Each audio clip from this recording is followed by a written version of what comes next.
Note to self: set the stinger the next time I go to change it. What? What? What? Set the stinger. Hold on. Let me. There we go. TS wasn't in her frame. I was. Oh. That made me Stay uncomfortable. in your own frame, mister. Stay in your own frame. That made me very uncomfortable.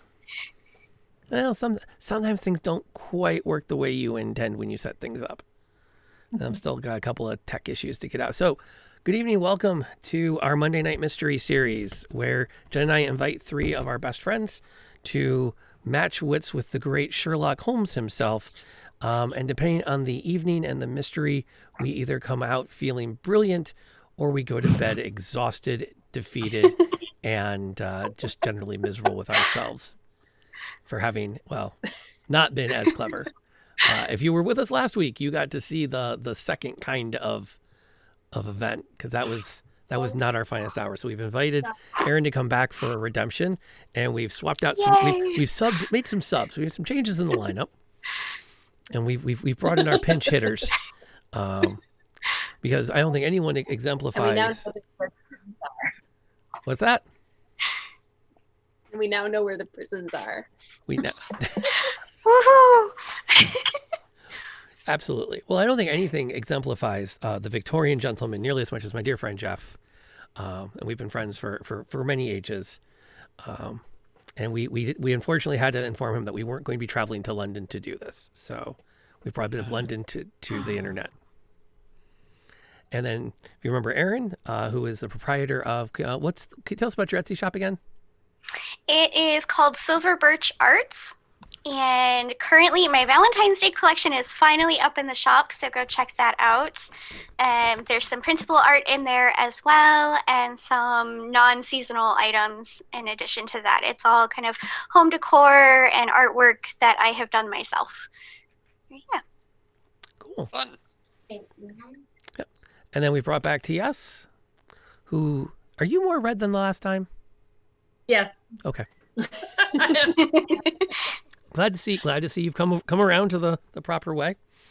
Oh, I used to be a redhead, and then I had kids and got older, and now I get to choose the red I want to be. I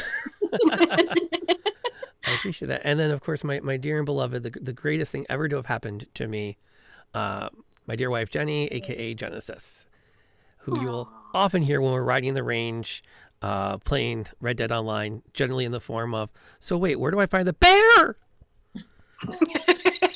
And then, depending on how far it is, I died. Where did that cougar come from? Yep. Down the end of the bar. No. Yeah, that's how we're going to roll tonight, folks. Buckle up. Hey.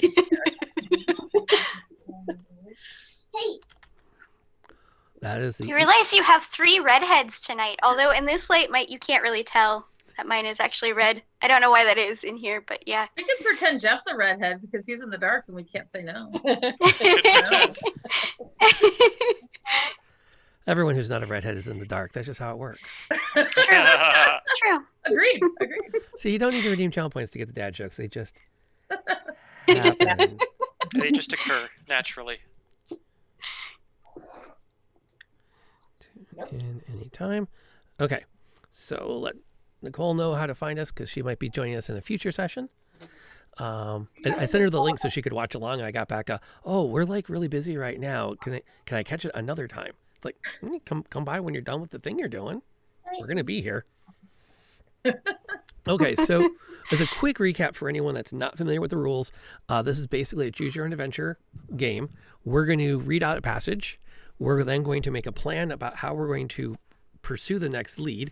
I'll read from our handy dandy guidebook, which is all organized by locations. And so we'll go somewhere and I'll read off what we know about that location. And some of these are not short. Oh, there will be water breaks. Before we dive in, I've got a quick question. Do these adventures, are they based on the existing Arthur Conan Doyle stories? Like, Like, do they reference one of the previous stories? If we were like really big Sherlock Holmes nerds, would that give us an advantage? Or are these like written specifically for the game and it doesn't matter how much you know about Sherlock? Based on my experience with the last game, if you're familiar with the Sherlock Holmes stories, it will give you an advantage. Okay. Then I will have I no knew advantage. immediately, as soon as Rob read the thing about the statuette and the last one having been smashed on the floor, I was like, oh, I know where this is going because I know which story this is based on. So it doesn't follow them exactly, but it's kind of roughly based on the original stories. Okay. It still won't help me. It will and it won't. How's that? Okay. If you know It will help you somewhat. If you know the style, you might be able to figure out where it's going. But yeah. Although given our track record, if you think, oh, I've got this solved because I remember this story from such and such and such and such, don't be afraid to say something. Like, we could use an easy win. Especially after last week. Prison, I know exactly who did it. Oh Lord, yeah, that was rough. That was rough. So yeah, it's tonight we're going. Today's date for the game is for the 4th of June, 1890. That might be important. Yes, and we all have our references that we can get to. Jen, can you hold one up? The game also comes with newspapers, so everyone virtually has access to a digital copy. And this is where I'm going to take a moment to plug the company that produces this, which is Space Cowboys, because they put, when the pandemic kicked in full force back in last March, they went and they put everything except the guidebooks on their website. So as long as one person has the guidebook, everybody has everything they need to participate, which I think is a brilliant move on their part. And just a general classy move, because it still encourages you to buy the box set for somebody in your game group, but it lets everyone participate without having to buy their own copies individually, which is really cool. So big props to Space Cowboys for making this available to us so we can bring it to you. And thus, I'm going to clear my throat one more time, and then we're gonna find out what exactly is afoot. Okay, so Remote Resources website, that's the Space Cowboys thing. Yes. If you go down to where it says material for remote play, that's where the link is. Just trying to get it on my other screen. Yep. All right, here we go. Billy holds the door open for us as we enter the familiar surroundings of 221B Baker Street. Here are our friends now, Gregson. Come in and take the chairs here at the table. After his greeting, Holmes settles back into his chair and waits for us to take our seats across from him and Inspector Tobias Gregson of Scotland Yard. I believe you know my friends, Gregson. Yes, of course. Gregson nods his head towards us in greeting. Watson, could you bring some tea over for our friends? Of course, Holmes, my pleasure. Watson, who has been standing by the sideboard, brings over the tea and cups and joins us at the table. I have asked you to Baker Street today to hear the inspector's facts on a series of murders that have taken place over the past week. The newspapers are calling them the Thames murders, since all the bodies have been found in or near the Thames. Inspector? Inspector Gregson reaches into his pocket and pulls out a notebook. Laying it on the table in front of him, he opens the book and looks at a few pages before addressing us. I hope you'll be able to give us a little help on this one. I'm involved in 2 other cases at present, and Lestrade seems to be at his wit's end. Holmes shifts in his chair and starts to speak, but satisfies himself with a knowing smile. Early this morning, continues Gregson, the body of Roland Jacquard was found under the Charing Cross footbridge on the south bank of the Thames. He had been badly beaten, and bruises about the neck suggest that death was caused by strangulation. As you probably know, this is the 5th body found in the Thames, or on its banks, in the last week. So far, no connection has been found among these murders. None may exist, but this is what I want found out. What can you tell us about Jacquard? Roland Jacquard, 36, was the stepson of Lord Astley Denham. His father, General William Howard Jacquard was killed during the Indian Mutiny. His mother, Lady Margaret, married Lord Denham in 1860. She is one of the leading ladies of London society. Roland had the reputation of a ne'er-do-well. Some would even say mountebank. His only visible means of income was his ability with cards. He was one of the best whist players in London and could be found most days at the card tables of the Bagatelle Card Club, 14 Poland Street, Northwest. He could also be found in the drawing rooms, sometimes the bedrooms, of some of the best families of London. Bedrooms? You mean he was a womanizer? Asks Watson, as though the soldier had never heard such a thing, having served several tours, and you'd think he'd know about that by now. Sorry. Oh. He might be a manizer. I mean... Fair enough. That was part of his reputation. Holmes, who has been quiet during Gregson's discourse, now turns to the inspector. Have you made any other progress on the murders? None that I know of. As I said, Lestrade has been conducting the case, but very little progress, if any, has been made. I can give you the names of the other victims, if you like. Well, that would be a start, says Holmes. As Gregson looks through his notebook, Holmes turns his attention to us. This case presents interesting possibilities for you. We don't know if there are any connections within this series of murders, but I don't believe in coincidence. 5 bodies in 6 days found in or by the Thames is too much coincidence for me. Remember, we must look for the underlying logic of the crime. No matter how diabolical the criminal mind, there is usually a logic behind it. That is what we must find. Have you found the victims' names, Inspector? Yes. Here they are. I have made a list for you with the victims' names and dates of the murders. Here it is. Gregson hands us the following list. We will pause while Jenny informs Kaylee she has had her one warning before she is sent to bed. Dun, dun, dun. Because Mommy does this once a week with her friends, and Mommy can't do this with her friends. Kaylee goes to bed at 8 o'clock. Listening? I already know. I already know. Sassy pants. Yeah. Wonder where she got that. I don't know. Okay, here we go. We have Nathan Ravel, 30th of May. Oops. I'm going to be writing these down on the whiteboard too, just so we have them in one spot to reference. So, because I'm sure we're going to come back to them. Nathan Ravel, 30th of May. Cyril Maud, M-A-U-D, and that is 31 May. We have Charles Attard, 1st of June. A-T-T-A-R-D. Leo Shepard, 3rd of June. When did Charles die? 1st of June. 1st of June. Sorry. Mm-hmm. Leo Shepard, 3rd June. Everybody in the car. And finally, Roland Jacquard, 4th of June. And there is an article about Leo Shepard in the newspaper. That is handy to know, since his death was significant enough.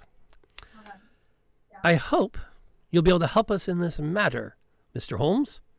Unfortunately, Watson and I are involved in a complex little problem that we must bring to a conclusion, but we will give as much assistance as we can.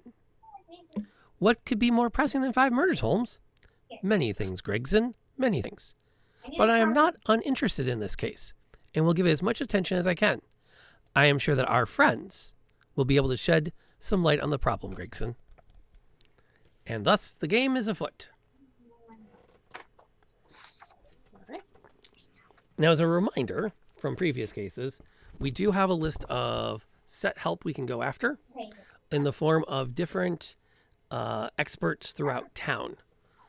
So things such as Scotland Yard, the coroner's office, the crime lab, National Archives, probate court, legal affairs, criminal underground, various journalists. If we feel so moved, those are all options. Without reading off the entire list, just spitball something and we'll find what matches. Where was the article on Leo? It is on the front page, bottom right corner of the June 4th edition of the Times. Another body floating in the Thames. Shortly after 11 o'clock last night, another body was found floating near this, is it Southwark Bridge, or is it actually Southwark? The deceased, a man in his middle 30s, had been identified by the seaman's papers found on his person as Leo Shepherd. Shepherd had apparently been shot. This is the 4th victim found murdered in the vicinity in the past 5 days.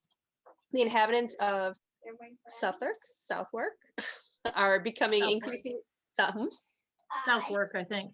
Is it Southwark? Okay, I wasn't so. sure. You know, the British pronunciation is not always what it seems. It's spelled Southwark, but it's pronounced throat warbler mangrove. Exactly. Aren't they all? Let's see. The inhabitants are becoming increasingly anxious as to this discovery and apprehension of the perpetrator or perpetrators of these crimes. Although at least one of the victims was known to be of bad character and to associate with others of similar character, the list of victims includes a barrister and a senior clerk from the firm of Lindsay and Company. The police are much attacked as a consequence of their not having any suspects at this time. And then there's a little short blurb on the back of the paper about the continuing investigation and mentioning Mr. Charles Attard, who was the barrister. Let's see. The investigation continues into the series of murders which have been plaguing the Bankside, Suffolk area during the last several nights. Sunday's murder, the 3rd in the recent outburst of violence, came as a shock to the community. Mr. Charles Attard, a well-known London barrister, was found behind a waterfront warehouse in Upper Ground Street, brutally murdered. He had been shot twice with a large caliber gun. The absence of his wallet points to a possible motive of robbery, but the police have given little additional information to the press.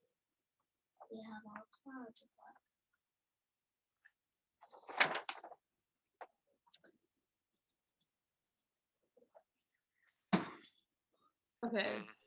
And let's see, there's also under entertainments, there is a notice about a whist tournament Wednesday next to Saturday. Open to players and spectators, grand match for £200 at the Bagatelle Club at 14 Poland Street Northwest, as mentioned in the introduction. This is June 4th, today.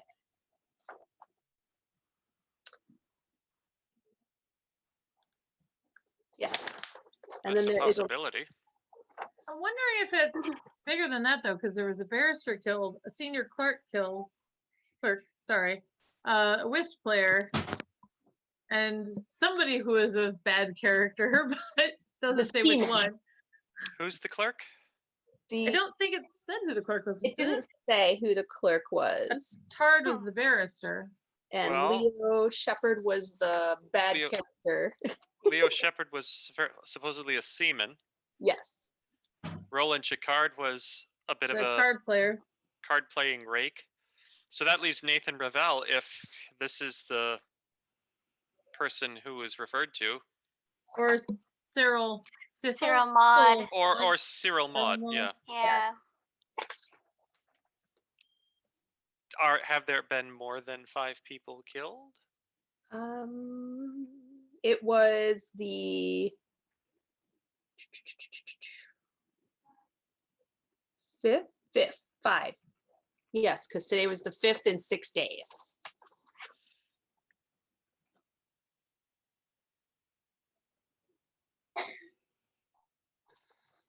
This is Wednesday. This is Wednesday, yeah. Yeah, so Monday. Either that, or we just haven't found Monday yet. Or they're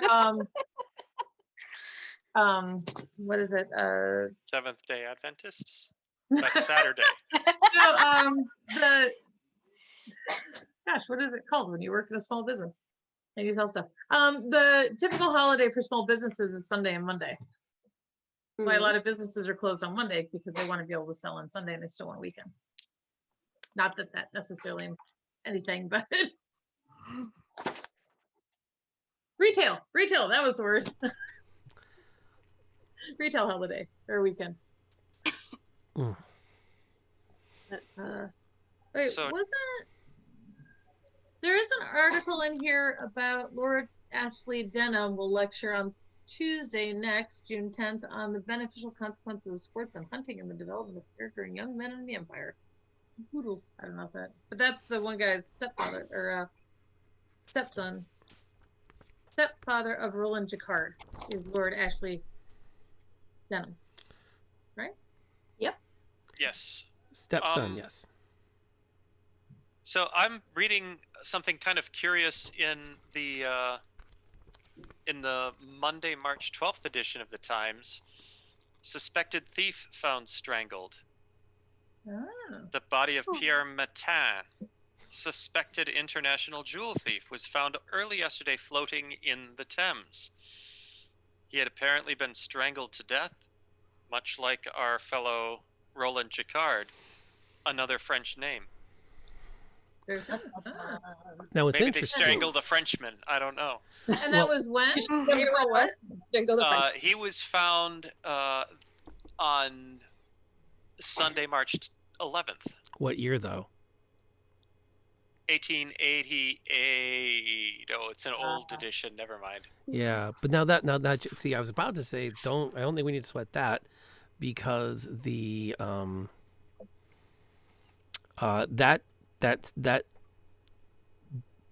previous cases referenced that jewel thief, but now that you mentioned strangled and dumped in the Thames, it's not impossible that that's Police have relevant. no suspects, but report that the murderer must be powerfully built, as the physical evidence indicates the victim was strangled with bare hands.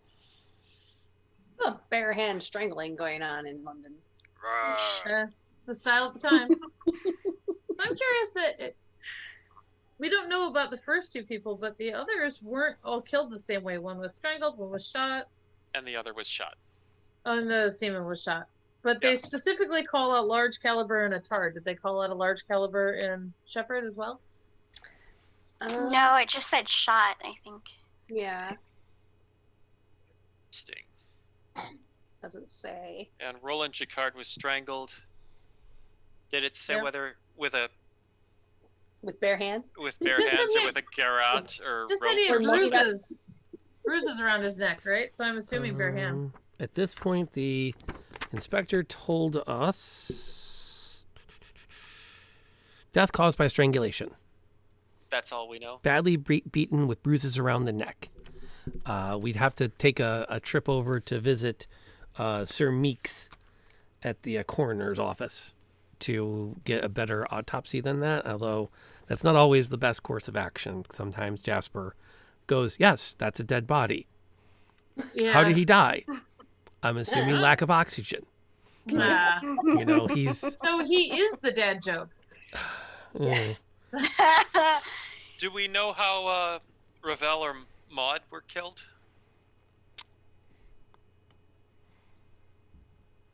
I don't think anything said. I don't think so. I'm thinking, how far back do our papers go?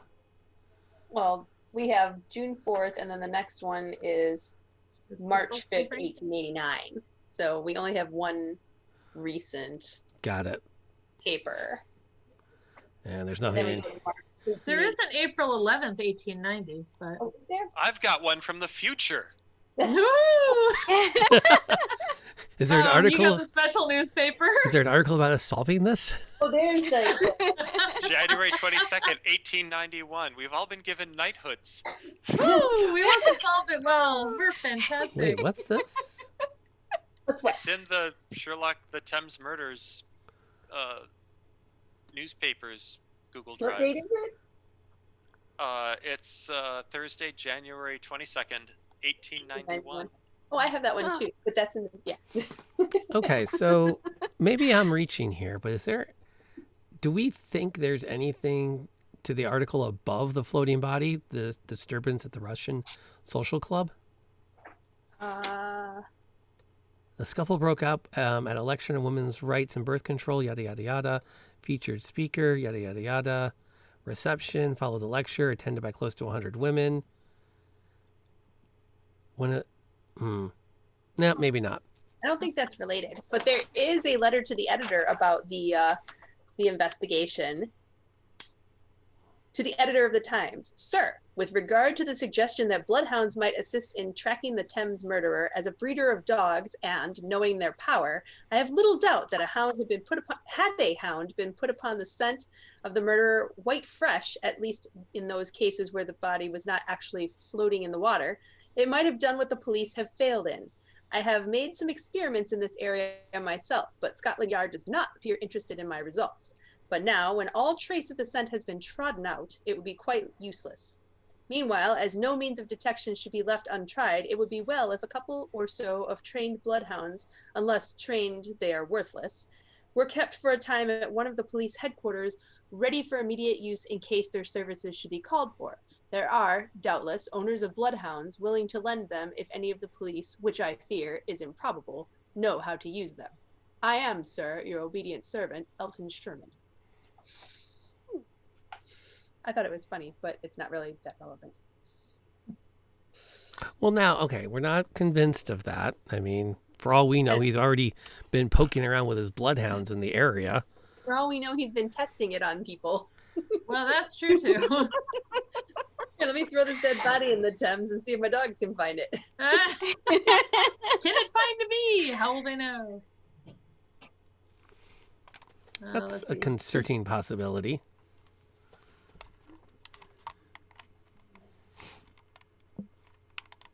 Well, I guess we could. All right, so we could try going to the morgue and talking with Dr. Meeks and seeing if he can tell us any more about all 5 of the bodies, which might give us a better way to start. Or we could maybe try going to the barrister's office, London Barrister, and see if he's working on anything that might be connected to these other people. Or we could try talking to Lord Denham and see if they could tell us anything. That's all I could think of. I think either starting with the coroner's office to see if there are any details, like to see if they were all killed in different ways or the same ways, or maybe we can eliminate one that was different if only one of them was strangled. Yeah. And then going on to talk to the barrister's office seems reasonable, and Lord Dunham as well. I agree. None of these feel like bad ideas. Okay. My gut is that I don't know for sure. I don't think we need to go to the coroner per se. Right. Because I feel like that's probably honestly going to be, yes, he was Sure. strangled. We told you that. Yeah. Okay. I just didn't know if he could tell us the other 2 as well, but probably not. The only thing I can think of is if we look around the Thames, were the areas where the bodies were found, are those close to each other? Because maybe there's something in the area that would point to something. There's the waterfront warehouse on Upper Ground Street, and there was near the bridge. Do we know where a warehouse on Upper Ground Street is?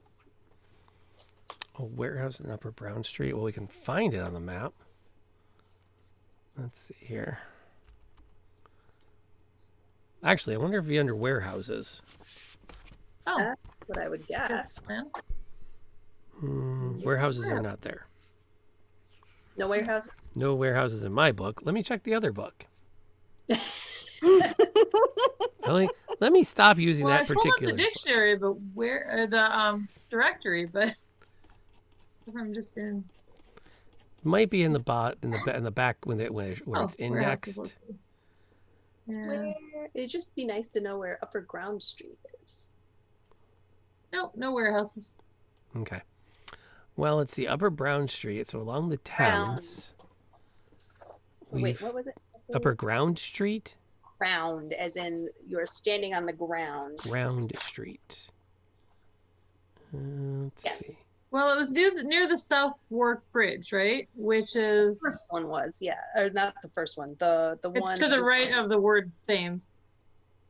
Over by 26. There it is. So maybe is Upper Ground Street around there? Over by 26. Yeah. Number 26 in the EC quadrant. Oh, I see it. Lower Thames Drummond Street. Bank. Tower Street, Cannon Street. I don't see a Ground Street. Mm-hmm. Well, that might have been a bust. Okay. It's good thinking, though. And By here's the the number Greenfield. 26, I see Little St. Andrews Street, Longacre Street, and Charing Cross Road. Yeah.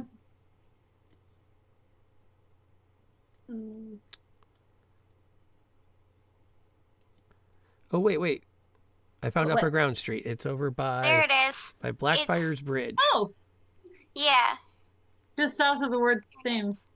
Oh, By I the see. 40 and 39. 40 and 39, yeah. Yeah. Upper Ground Street, So which used to be called Commercial Road, and then it changed into Upper Ground Street. It's nice to know that American street names aren't the only ones that have vagaries. yeah. All right. So if we can find other. So the barrister was found on Upper Ground Street. Ground Street. I don't remember where the other ones were found. One never was mind. found. Well, before we go Off on a tangent.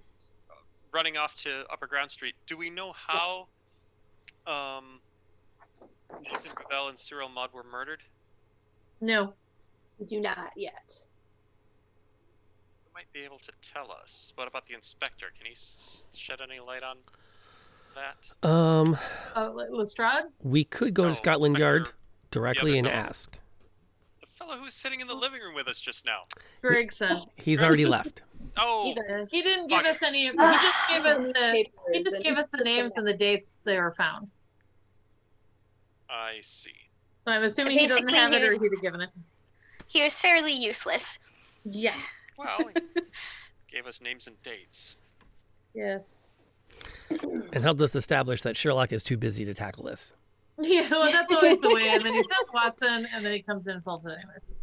Yep. So, I think not Meeks. Well, should we try the barrister's office? See if we can figure out where the barrister's office is. Sure. Where is the barrister's office? Which barrister are we talking about? The dead barrister? Lindsay and Co. or whatever. Oh, that's Where the barrister was killed. Yeah. Newspaper. Oh, it was a barrister and a clerk from the Barrister firm. and a clerk, and they're both different. Which makes me think there's got to be a case that they're all somehow connected to. We should definitely go there. Let's go there. Okay. Yeah. So where are we going? I agree. Lindsay and Co. Okay. And where is that on the map? Or what number is it? Let's see. If we can Let me get writing down our stops. So Lindsay and Co. a lawyer. Do we have an address? Barristers. That's It's a firm. Attard, Charles, Firm. 34 EC, Bakersfield, 23 EC 34 EC. or 34 EC. Charles Attard.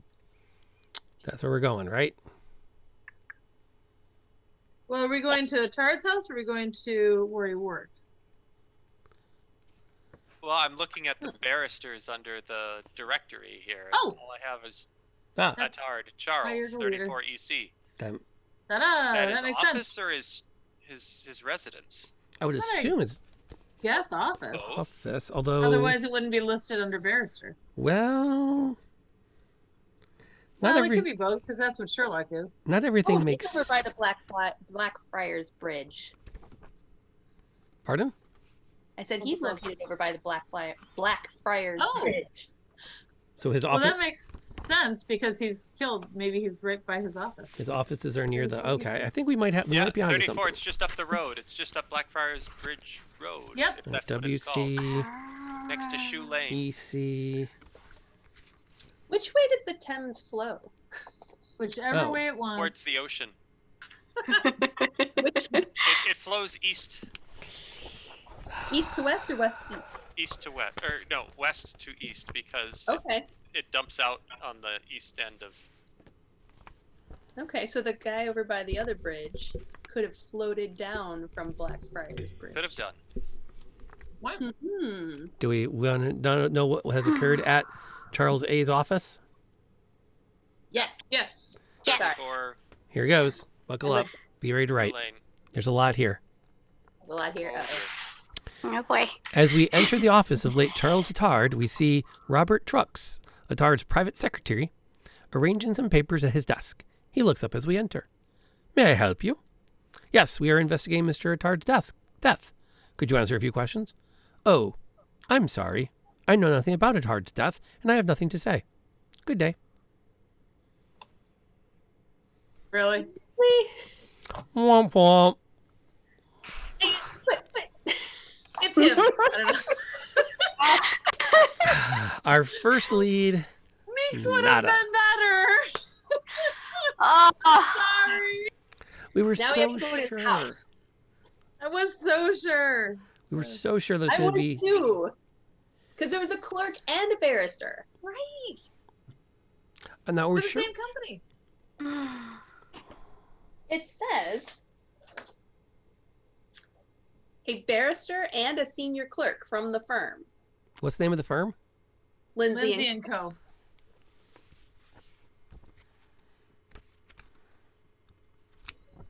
that's where we went, right?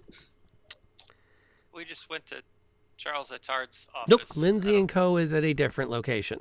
Oh, that's where we thought we were going. Okay. Okay, so what I'm going to do is I'm going to make a little note over here that there was a miscommunication within the team, and that's why we ended up at the wrong office. This way we can feel better about ourselves later when we can, like, at least break 50 points. There you go. Okay, so where is Lindsay and Co. then? And seven, why isn't it listed under barristers? in the Barristers. directory? so confused. 17 Northwest. Oh, so Where that's is a it in totally the different place. directory? I looked at it under L. Oh, but Although That's I'm dirty double bull. checking myself now before I commit to this. I just saw. Where did it go? Lindsay and Co. 17 Northwest. Okay, well that's not anywhere near the other stuff. no. Now, do we still want to investigate it? Well, yeah, because I still think it's dead. it's the best we got. Okay. So, Theoretically, a twofer as far as the murders go. yeah, I mean that's just too much of a Lindsay and Co. coincidence. 17 Northwest. Yeah, I'm seeing that. Why isn't it Oh. listed under barristers? Right. That's at Somerset House, Weird. right near Waterloo Bridge, right? Is that right? Northwest? Wait, what? What's right near Waterloo Bridge? 17 Northwest. Lindsay and Co. is in Somerset House. So it's just on the other No. side of. That's a 17 different Northwest? setting No, over. it's by Shaftesbury Avenue and Is it? Am I looking at the wrong spot? You're looking at WC. Oh, sorry. Very sorry. You're one district Oh, over. I am. I'm so sorry. yeah, it's That's just a block west of Charing Cross. Mm. Okay, we ready for this one? Yes. Okay, Yes. this was not a huge hit, but there's stuff here. Yeah. Okay. Neil Patterson, head of the firm, consents to see us in his office. Are you from the police? He shouts before we are even through the door. Not directly. Inspector Gregson has asked our help, and at this point, I will welcome anyone's help. I can't figure out how he did it. It might have been months or years before the loss would have been discovered. We're going to have to go through every account. I'm sorry, you have us at a disadvantage. It's Ravel. When Inspector Lestrade came to see me with the note found on Ravel's body, I was expecting to find a petty cash short or maybe one or two of the notes taken from the safe. But this, what exactly is missing? I don't know what exactly is missing, and I don't want to know until I've gone through every one of our accounts. You see, we are an international investment firm. Most of our clients' business is done through negotiable securities and letters of credit, and it's up to us to manage these funds. Trust and secrecy are the main components of our business. If word gets out of this, oh damn. Peterson shoves himself away from his desk and walks to the sideboard and pours himself a drink. My partner and I are the only ones who even know who our clients are. Ravel would have had to request each security by number and from the right bank. So far, securities have been found missing from 3 banks, so he could not have had an accomplice inside the bank unless he had one in each of the 3. How much was missing? A little over £6,000. Your partner is Lindsay? Mr. Lindsay founded the firm but died over 4 years ago. His wife Kathleen owes his shares, but does not actively participate in the business. My partner's name is Richard Mainhart. But what does that have to do with anything? I would certainly appreciate any light you could shed upon this crime, but I must really get back to work. Okay, so was Ravel our whist player? Who's Ravel? Ravel is Nathan Ravel. He was killed May 30th. Okay, and was he one of the ones we were following up on? Yes, he was He the must be first the one. clerk. He's the first one, but yeah. Yeah, he must be the clerk. What was the partner's name again? What did you say? Mr. Richard Lindsay. Mainhart. Mainhart, yep. First one was Lindsay, but he died 4 years ago, and his wife didn't follow up. Richard Mainhart? Mm-hmm. Yeah. Clerk. Embezzlement? And how did he manage to embezzle from 3 different banks? No people. Working with Mr. Attard, perhaps? Oh, maybe. Although it's interesting. Or if Maud is in a bank somehow. He also had nothing to say about Attard. Right. Nothing about it. Yeah. That's weird. Although that would be like, perhaps that's one of those like, yes, he died. It's tragic. But can we talk about the fact that someone's been stealing money from us? Right. How do you spell his last name? Which one? Mainhart? Mainhart, as in the Mainhart. deer. H-A-R-T. M-A-I-N? Yep. Okay. He's not in the... Oh, there he is. Aha. 51 EC. You don't think it makes sense to go to the docks or shipping or something and check on Leo Shepard, who's a seaman, do you? Or A lot of ships down there. I know it. So we're kind of with Meeks and Denham. Where is Mainhart? Oh, that's a good question. He is Doesn't located tell us. in the northern part of the EC quadrant or sector, so Is- far away from the Thames, but in the same sort of region.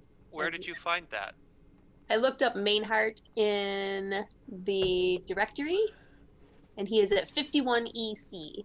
In the alphabetical list? Yes, in the alphabetical list. What was it? 51 EC?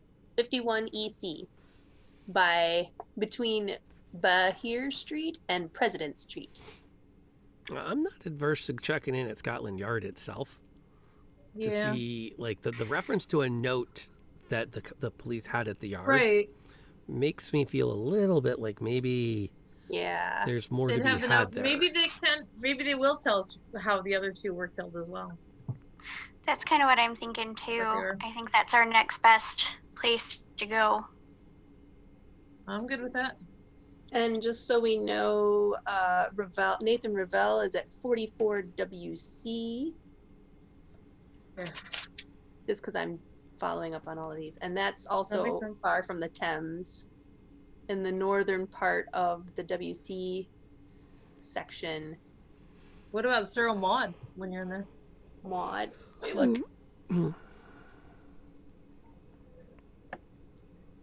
Maud.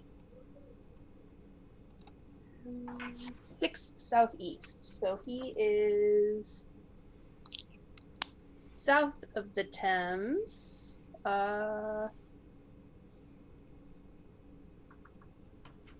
By south of the Southwark Bridge or Suffolk Bridge or however you say it. He is by Union Street and Borough High Street.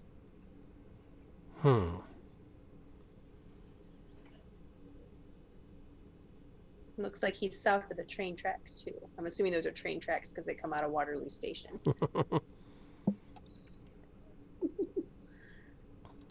So Yes. he's kind of out of the range of everyone else. Although so far the Okay. locations don't seem to have been highly relevant yet. They don't. They did it first. Yeah. Nice. So Scotland Yard. Yeah. Sounds good. Yep. Right. I'm optimistic this time the yard will actually have something beefy for us. Well, our optimism has not led us astray so far. Okay, so to the yard. To the So that yard. would be Third. The hell is 13. Scotland Yard? Scotland Yard is at 13 Southwest. All right. Let's see here. Northwest, West C. Oh, hey, look, there's a prison. Hey. Har har. We don't want to talk about it. It's too painful. I don't want to talk about prison. It was terrible. We Okay. would have gotten the last one right if we had known how to get to the prison. We're a step away from a Scooby-Doo episode, aren't we? Well, and still the amazing part. The amazing part to me in that is we got almost all of it right without having gone to the prison. We Oh, just wow. used a lot more steps. Right. We are shown into the office of Inspector Lestrade, who seems to be in a state of great agitation. Yes, Gregson informed me that he was going to bring in outside help. I must say that the case is progressing adequately. I don't see what good it will do to bring in outside help. We will try not to interfere with your investigation. Could you tell us what you have learned so far? Do you think that all I have to do... Oh, all right. Here's what I have. The body of the first victim, Nathan Revell, was found floating in the Thames under London Bridge at about 10 p.m. Friday last. He had been shot twice in the back. Revell was 52 years old, a senior clerk at Lindsay & Co. He had never run afoul of the law. He was unmarried, lived alone, and seems to have had a quiet life that revolved around his work and club. I haven't been able to find a motive yet. Right now, I suspect robbery. Club, which one? The bagatelle. Whist seems to have been his main passion. And why do you suspect robbery? We know that we know that he received his wages the day he was murdered. We found neither wallet nor money on his body. This indicates robbery to me. Anything else? He did have a suicide note, but as I pointed out to Murray, 2 bullets in the back is a difficult way to commit suicide. That's all I can tell you about Revell. I think that's legit. What did the note say? Ahem. I don't seem to have my copy. I must have left it at Lindsay and Company. But Murray has the original at the lab. What about the other victims? The second body was that of Cyril Maud. It was found by Constable Rand a few hours later, about 2 a.m. The body was found near the Blackfriars Bridge on the South Bank. We have a very thick dossier on Mr. Maud. He was 26 years old, and hadn't been in trouble since the age of 13. His first offense was assaulting young schoolboys for their money. From that, he graduated to pickpocket and spent the next 4 years in and out of reform school. When he was 17, he was arrested for assaulting and robbing a shopkeeper. For that, he spent 2 years in Millbank Prison.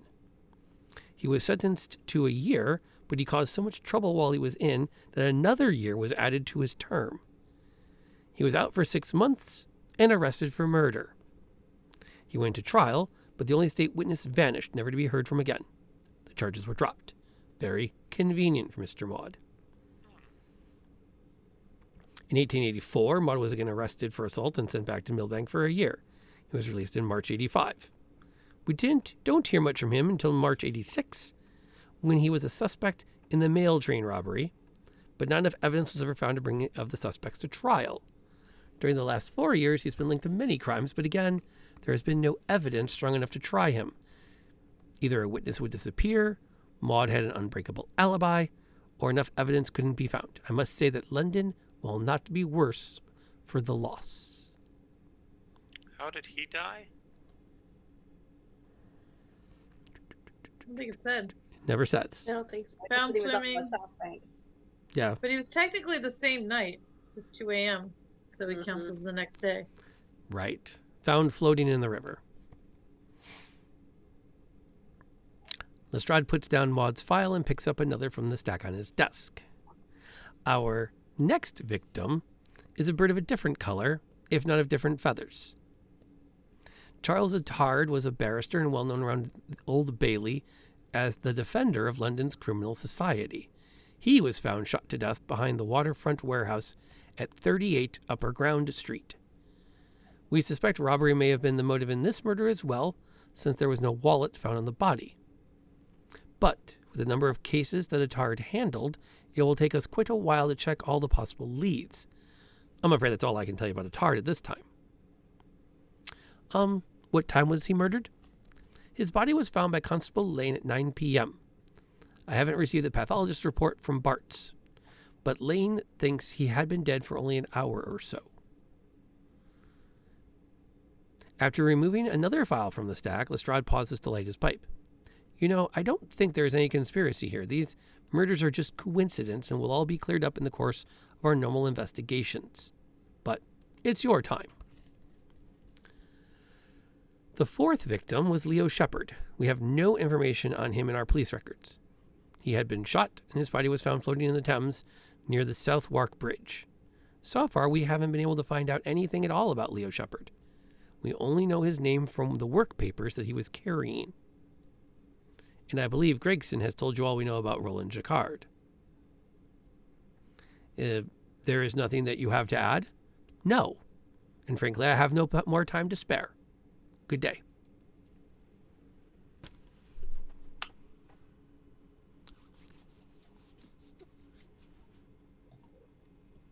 At least 2 of them have a connection to Bagatelle, the whist club. Mhm. Just thinking. That's what I was just thinking, that which is over in the I wonder north. if somehow they're all involved with the robbery of the bonds. Because you've got the barrister who defends criminals, you've got the guy who had access, you've got a career thief, and you've got somebody. There's no info except word papers. Maybe he made up his identity. It was really somebody else. I don't know. Where Does was have a Jacquard found listing again? directory. He does have a house. Yeah, that's true. He does. Yeah. He has an apartment. at least. Jacquard was found on a different page.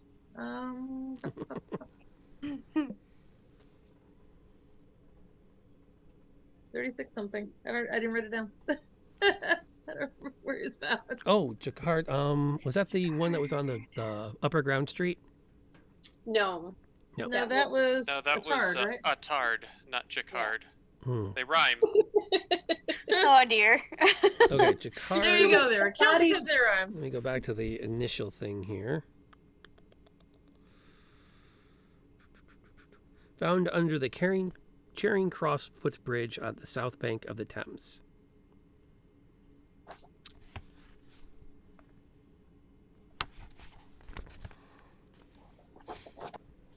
But there are definitely a lot of references to the Bagatelle Club, so there's a link there at least with 2 of our victims. Should we go to the coroner next, or should we do the club? I Because the think we should coroner go- has the note, the original note, which may or may not be lab important. has Mm. the note. The lab has the note. Oh, the lab has the note. That's right. Where's the lab from here? Is it like just downstairs, or where do they keep the lab? We're 22 reputable. southwest, so I think it's across town. Well, we're in Scotland Yard now, right? Yes. Mhm. Yeah. Which is 13 southwest. Oh, Ah. So where's the lab? 22? Oh, Oh, that's Okay, not it's too just far. north it's just of on the Regency prison. Street. Oh, so it is. yep. Yes, in the It's Grand the prison Hotel. again. I know it. Were you counting how many times they mentioned a Millbank prison? Oh, it's just painful. Yeah. Although, wait. It's like they're taunting us. He was in Millbank prison, and he was in Millbank prison again, and then Yeah. he was made to stay in Millbank prison for an extra year. And then a bunch of witnesses disappeared, so he didn't have to go to Millbank prison. There it is. It's down by... Oh, And yeah, right by the prison. Yes, it's right by the prison. And the card club isn't far from here either. It's 14. What? 14 Northwest. It's Yeah. 14 northwest. So Yeah. it is farther than I thought. Yes. But it's not that far. No, nothing really is. Okay. So what do you think? The lab first and then the card club? Sounds good to me. Yeah, Sounds good to me. Let's do Yeah, it. why not? All right. we only have a game to lose, so. Really, we're starting at nothing, so everything is a step up. Yeah. Oh boy. Okay. Let's go pay visit to Mr. Murray, the criminologist.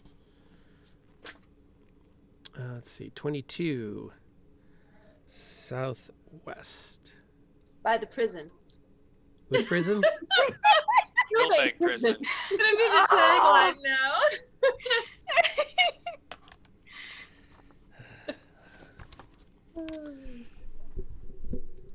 H.R. Murray bends over his cluttered desk, moving papers from one pile to another. Let's see, I've got these reports here somewhere. Here they are. Number 694. That would be Nathan Ravel. Who? Number 694. Are those the personal effects of Nathan Ravel?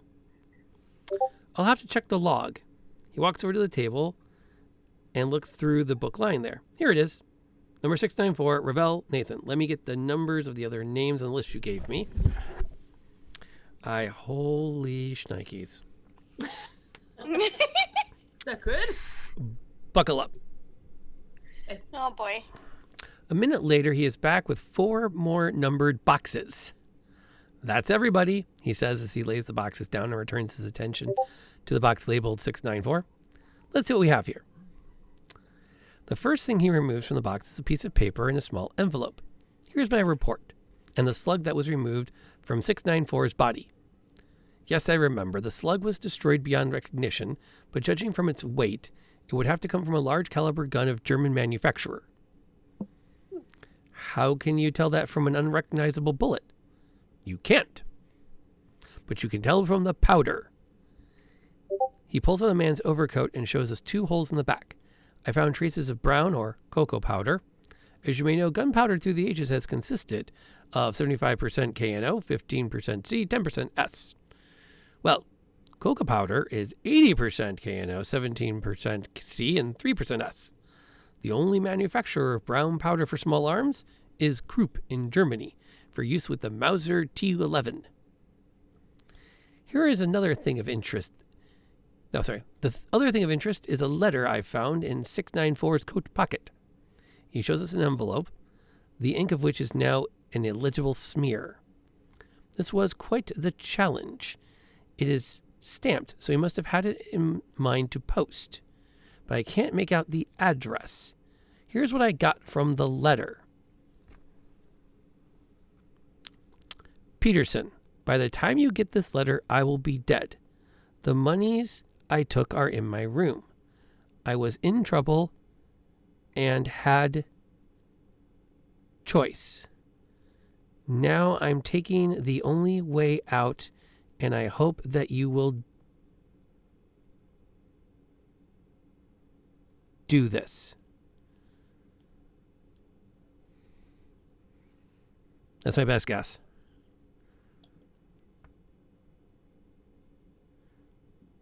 Okay. I would also emphasize that the actual language says, I was in trouble and had choice. Now I'm taking the only way out. Okay. Continue with the box text. Okay. Are you trying to tell us he committed suicide? I'm not trying to tell you anything. I am showing you what the letter said, nothing more. When Inspector Lestrade was here and saw the letter, he said, suicide. I pointed out to him that it was difficult feat for one to take one's own life by shooting oneself in the back. After pondering that fact for a moment, he seemed to agree that suicide was unlikely. Yes, of course. Anything else? Let me see what else we have. No wallet, no money, just some personal papers. A bank book from the Bank of England. A membership card for the Bagatelle Card Club. Here's something interesting. An old Roman coin. Just a second. Murray bends over another box that he had laid on the table earlier and briefly sifts through its contents. Here it is. He pulls a coin from the box, and we see that it is identical with the one found on Ravel. Strange coincidence, don't you think? Who had the other coin? And who had this coin? 704. That would be Leo Shepard. Do you want to take him next? Might as well. Sure. Not much here. His shirt. Murray holds in front of us a red plaid shirt that has seen better days. One bullet hole in the back. No powder burns. Looks like a small caliber gun. Meeks sent me 3 bullets to be removed from the body during the autopsy. One entered the neck, leaving no mark on the clothing. Judging by their weight, I would think 2 are 30 caliber, and these copper jackets indicate a French make. The third, which I understand was removed from a wound received a day or 2 earlier, is not a type typically used in a murder attempt. The rest of the effects consist of a wallet with 10 pounds, Siemens papers from Jardines, a pair of brown pants, and a pair of work shoes. That's about it. What about Cyril Maud? Yes, 699. Real slim pickings here. Nothing but the clothes on his back. So many holes in his shirt that you wouldn't have been able to tell which was made by the weapon if it weren't for the blood stain. Looks like the hole was caused by a stiletto-type knife that went in under the armpit. Murray lays out the worn blue work shirt for inspection.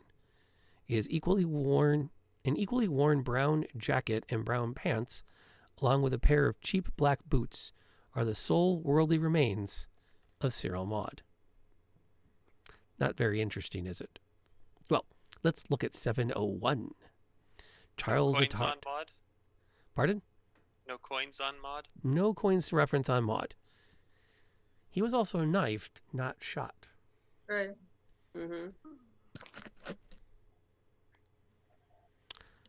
Let's look at 701. Charles Attard. I think we'll find something interesting here. Our friend, the Mauser T11. There is no mistaking that the 11mm hole in the cocoa powder. 2 shots at very close range. One in the chest, the other in the abdomen. The second shot was unnecessary, to say the least. So you're saying that Ravel and Attard were shot with the same gun? Unfortunately, I can't say that. The bullets are in no shape to be matched. They are soft-nosed bullets and flattened on impact, which makes comparison impossible. All I can say for sure is that they came from the same type of gun. Anything else of interest? Yes. A pepper box. A pepper box? Murray pulls out a small handgun with 6 barrels. Yes, a pepper box. An interesting little gun. American made. Don't see them often. Not the most logical design, and effective only at close range. And it wasn't very effective for 701 now, was it? It has been fired 3 times. Very small round shots. Not a weapon one would want to stake one's life on, 701, is it? The gun fires shots much like the one removed from Shepard's shoulder. I wonder if there might be a connection. Anyway, there's nothing else much of interest. No money or wallet. A broken gold watch chain and no watch. A well-made black suit and a very expensive pair of shoes. Jenny, did you mention something about watches earlier? Yes, there was Yeah, something there about was a watch an article chain, in this man's watch. watch and a woman's chain. Ah. Gentleman's gold watch attached to a lady's gold chain, lost between Clerkenwell and Bloomsbury, December 29th. Hmm. £10 reward. Communicate TB 21 Ampton Street, WC. Yeah, I think it's a little late to call that reward in. Yeah. Darn it. There is, just as a note in the Times, there's a article for Wesley Richards, gunsmith, largest selection of imported firearms in London. Collectors, sportsmen, all who admire finely crafted pistols and rifles. Welcome at 31 North Bond Street. Interesting. I'm digging that. Unfortunately, we're not done yet. Nope. Fortunately, the more information, Hold the that better. thought. Good. Hold that thought. Which now brings us to our last subject, 706. Okay, small side note here that I'm keeping track of. If the last dead body is 701 that we're investigating, and now we're on to body 706, that means that 4 other people died in London Right. and came across his desk in that 24-hour period. London. Yike. The late Roland Jacquard, I believe. Not much I can tell you about this one. From Meek's report, it looks as if he were strangled, and there is nothing in the physical evidence that would indicate otherwise. One spotless silk shirt, sans collar, very expensive, as are all the clothes in 706's box. A gray morning coat, black pants, pair of socks, one brown, one blue. A pair of French-made shoes, very expensive. And that, gentlemen, is all there is of Mr. Jacquard in this box. No underwear, no wallet, no personal effects. Oh, wait. There is a ring, golden inset with a large ruby. Again, very expensive. So, that covers all the boxes. And welcome, Non-Dairy Neutrino. Glad to have you hanging out tonight. We'll fill you in on the mystery in just a second when I finish reading this.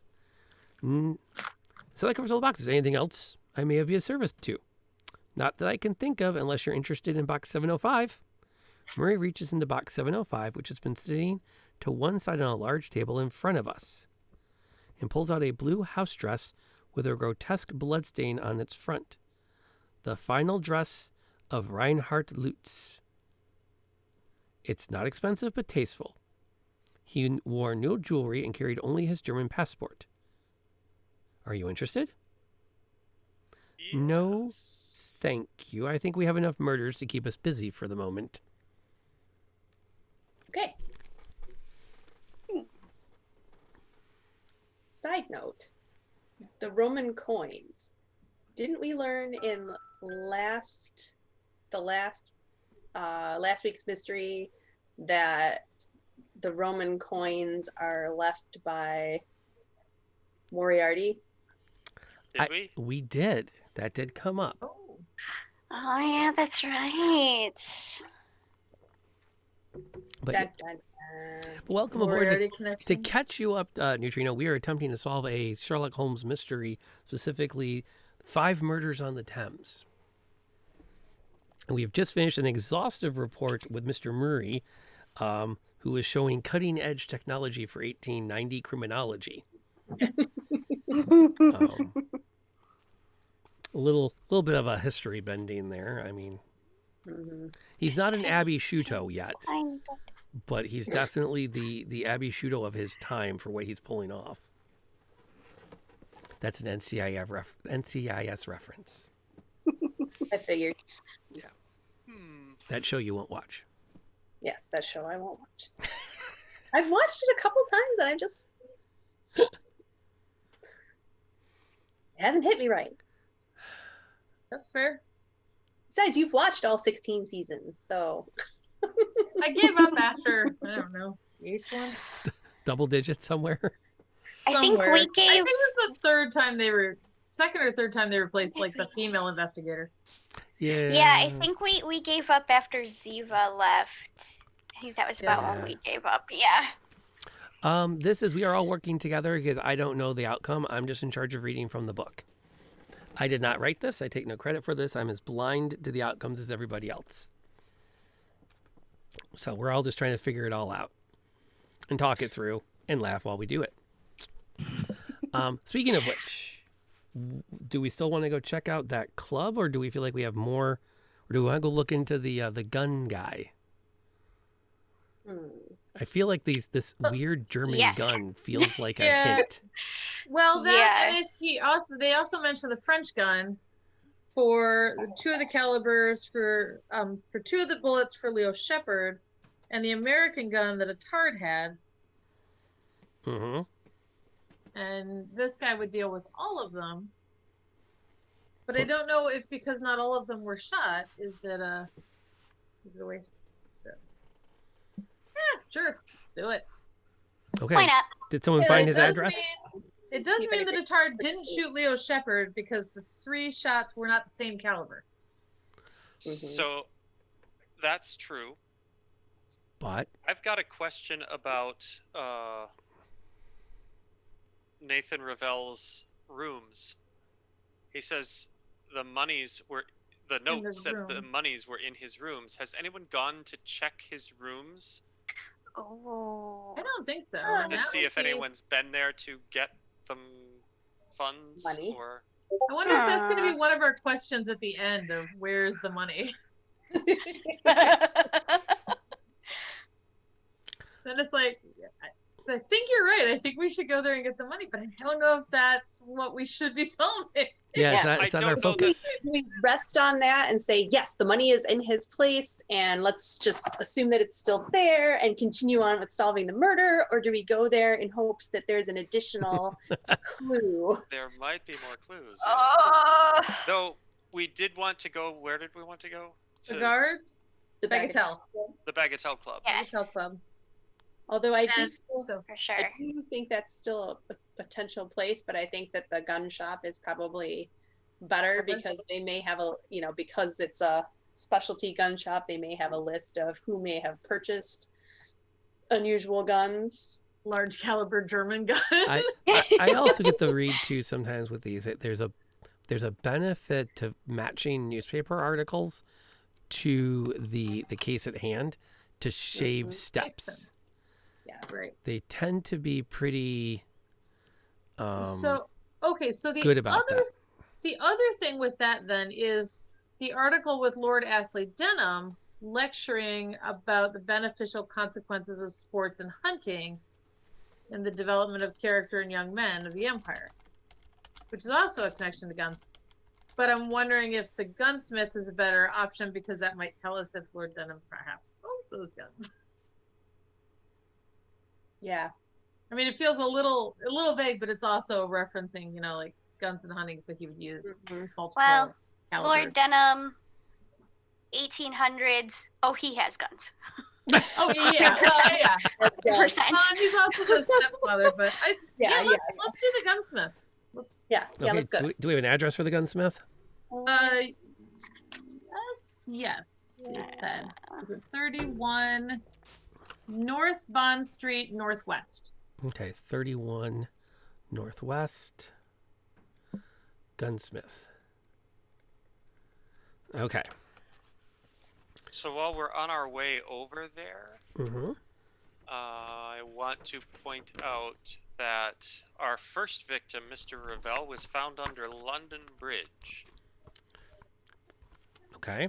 Our second victim, Mr. Cyril Maud, was found near Blackfriars Bridge, which is a bit up the river. Okay, so there's London Bridge, yep. And then Charles Attard was found in the Waterfront Warehouse, Upper Ground Street. so that Which would is just be on the which other is side of just Blackfriars upriver Bridge. of Blackfriars Bridge. mm-hmm. Our friend Leo Shepard was found near Southwark Bridge, which is it's downriver. It's between Blackfriars Between and London. Blackfriars and London Bridge. And our last fellow, Roland, was found near the Charing Cross Footbridge, which is the highest all the way upriver. So never mind. My theory was we're gonna. Yeah, but they jumped back and forth. But I did wonder if the first 2 that were found, because there were 2 hours difference in 2 places, I'm wondering if they would perhaps were shot near the same place, and one floated before it was found. Well, they definitely weren't because Cyril Maud was stabbed. Maybe he Look ran at you out of paying bullets. attention. Yeah, Yes. Yep. But Yep. there's nothing that says that they weren't killed at or about the same time. Sure. But just one with gun, different one- weapons. You know. Yeah. Yeah. And he didn't commit Well- either committed suicide because you cannot That's it. shoot Can't yourself commit in the back. suicide in your back. with a Well, gun. large caliber guns only have 2 shots usually, right? Depends. No idea. No idea. Time. So we knock up the gunsmith and find them in their shop. Yeah. Yep. Wesley Richards stands behind the counter of his well-stocked shop, where guns from all over the world cover the walls. May I be of service? We are interested in a Mauser T11. Yes, an interesting gun. I have one right here. He removes a black handgun from the glass case in front of him. This is a new weapon, and we are lucky to be the only shop to sell this beauty. Its 11mm cartridge is guaranteed to stop the largest animals. It was developed for use in Africa. Are you planning a safari?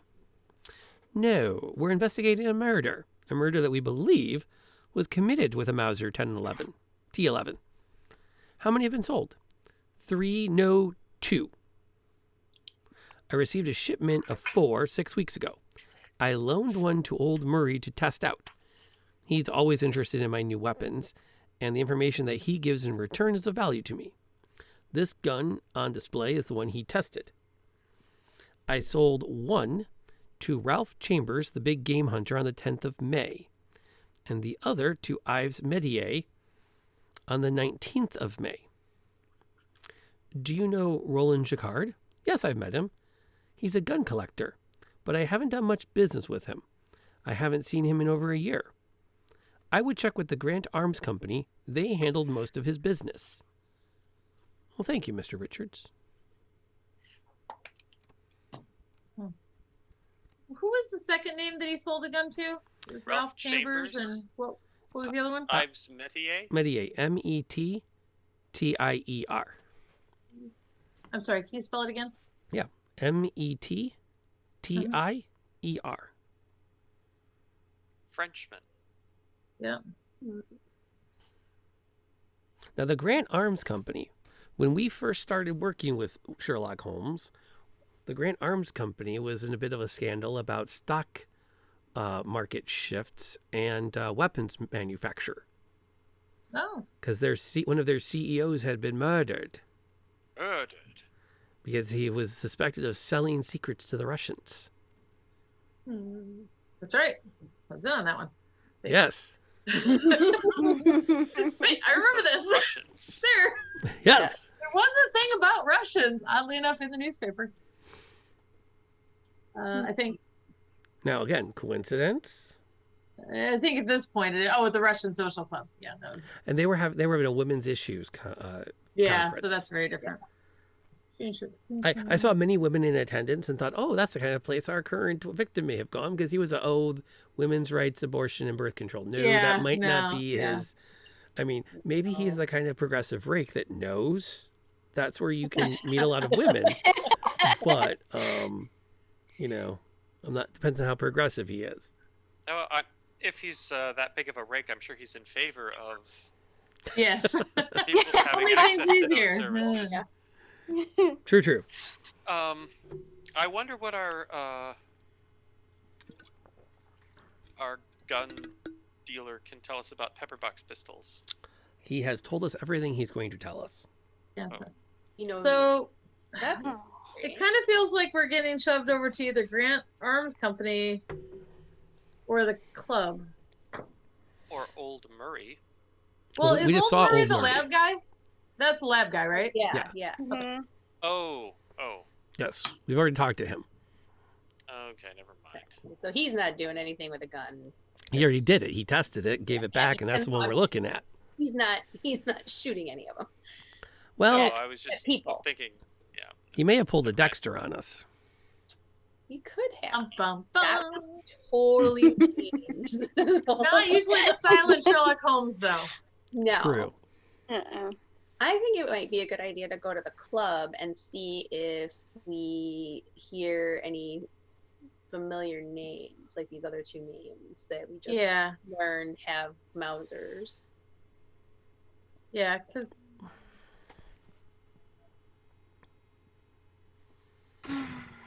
Either that or we start looking at their houses.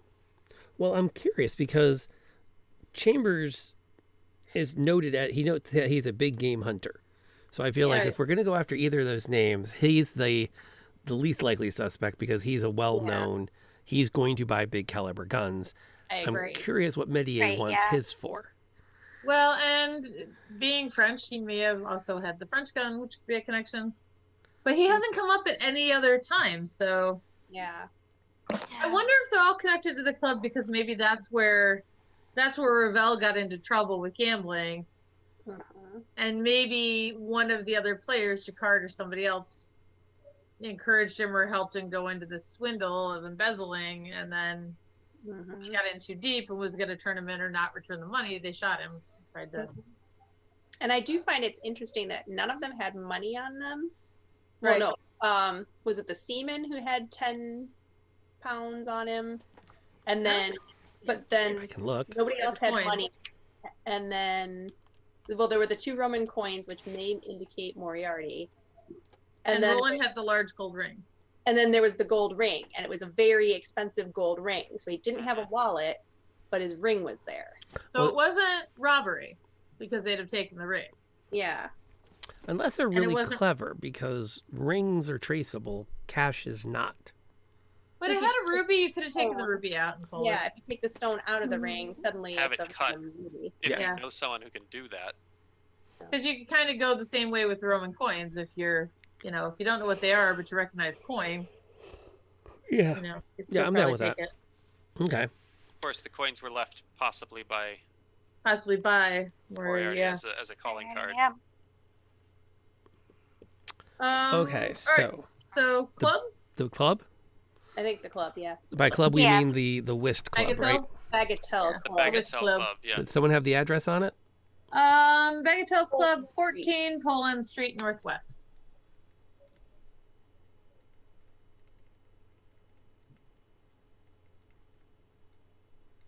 Okay.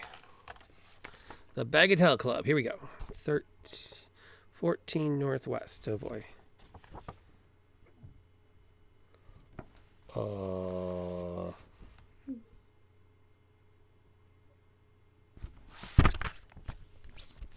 Is it missing?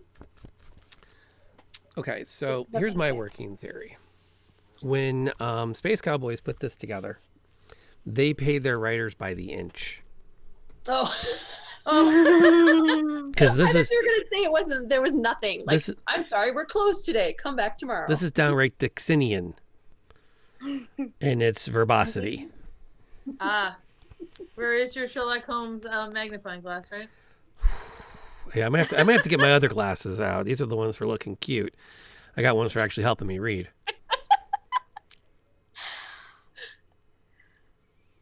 And yeah, these are the cuter ones. Sorry, everybody. Okay. They're very nice. They're very stylish. They look old. Okay, here we go. I'm sorry, this is a private club, and I can't let you enter unless you're a member or the guest of a member.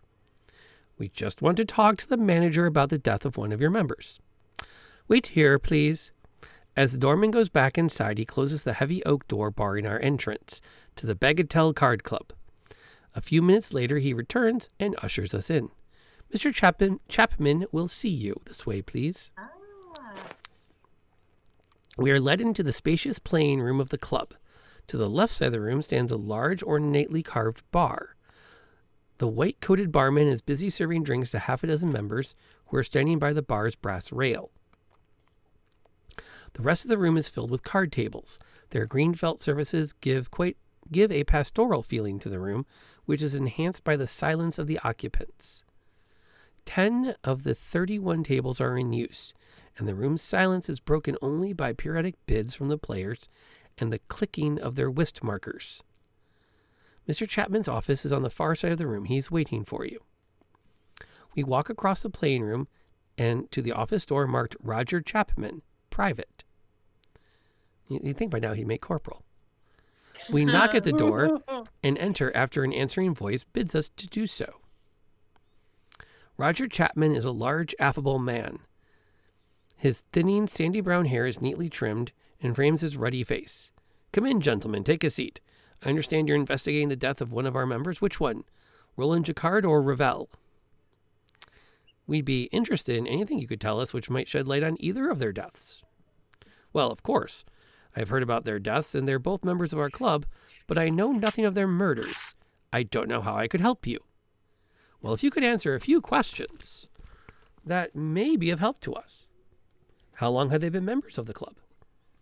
Let's see, I've managed this club for 10 years, and both Roland and Ravel were members when I started. Did they know each other? Were they friends? Of course they knew each other. They often played together. But I wouldn't say they were friends. Ravel was here almost every night. He loved a good game of whist. Jacquard was also here most evenings and most days, and they sometimes played together, but they were in different classes as players.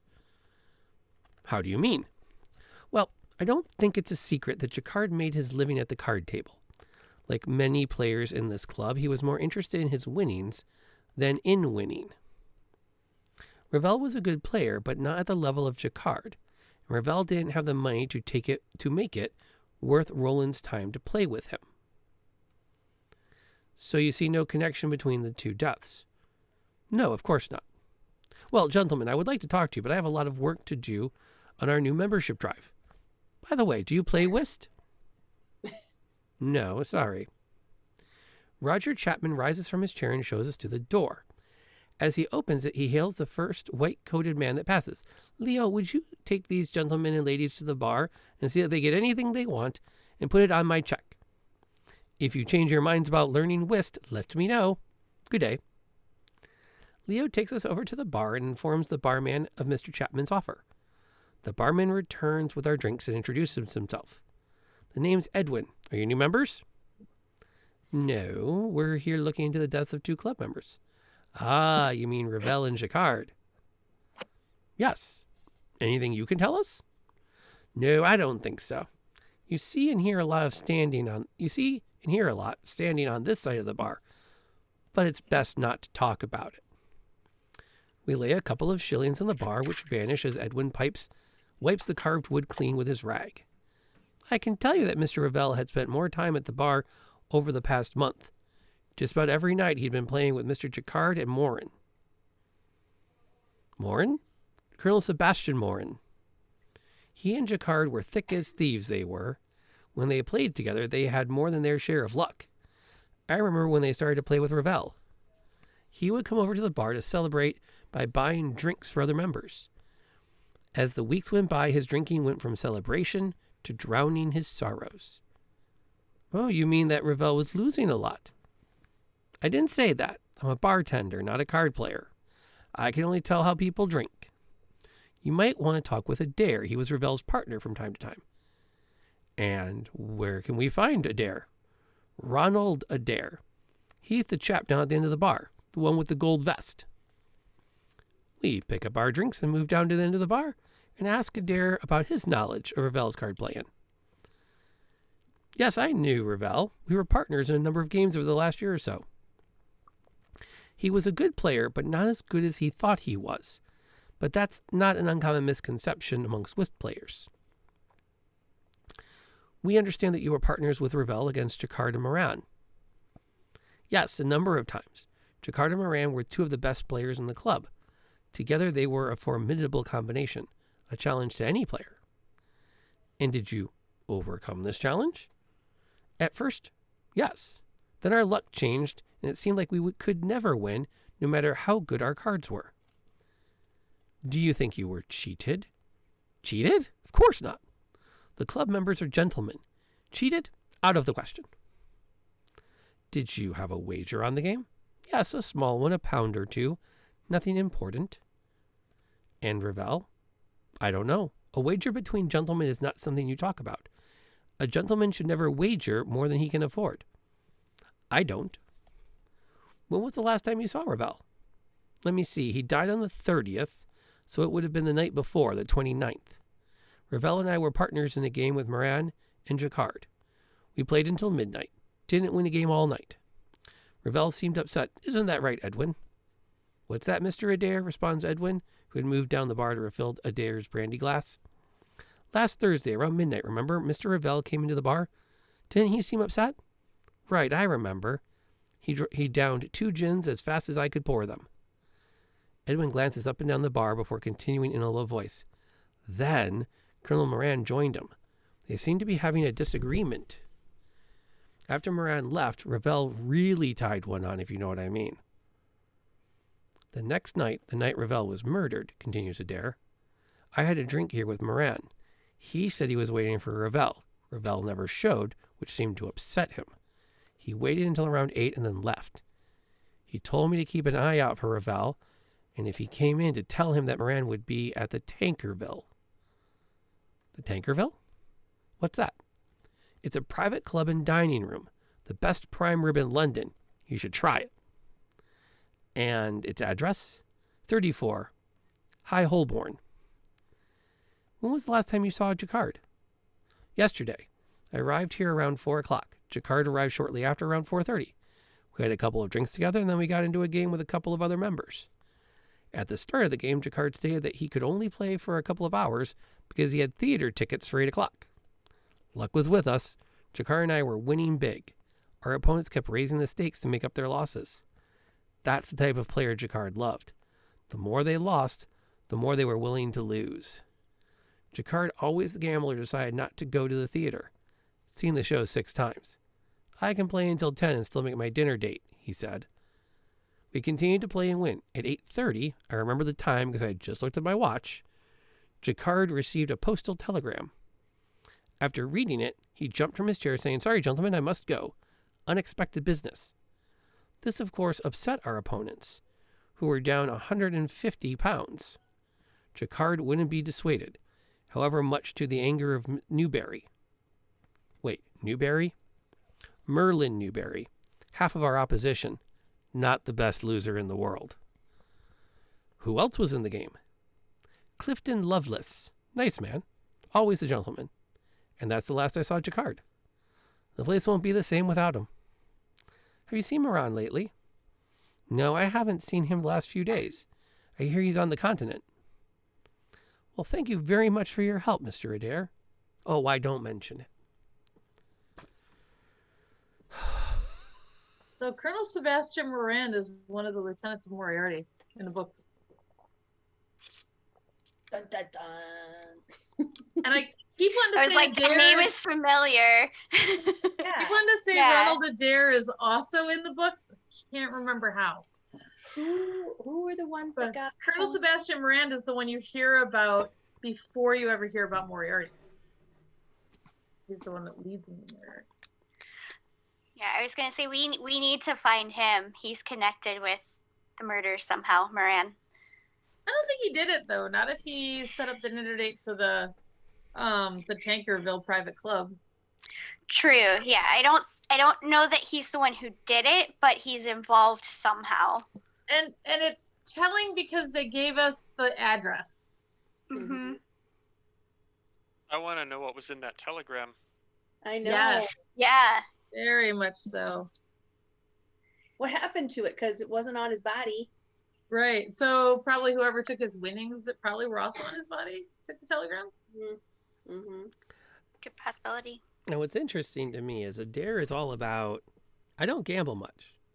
I don't bet more than I can afford to lose. A couple of pounds here and there. And by the end, by like a drink and a half into the story, he's like, "Oh yeah, we won like 150 pounds off these suckers." Yeah. And he plays a lot with Jacquard, and Jacquard plays a lot. Mm-hmm. But Jacquard was partners with Moran. Mm-hmm. yes. So were they trying to get the money from did they find out somehow that Ravel was embezzling and they were trying to get his money from him? Or was he embezzling because he needed to pay Moran off? Except, Ooh. wasn't They lost Ravel big to Moran. our first victim? Yeah. Yeah.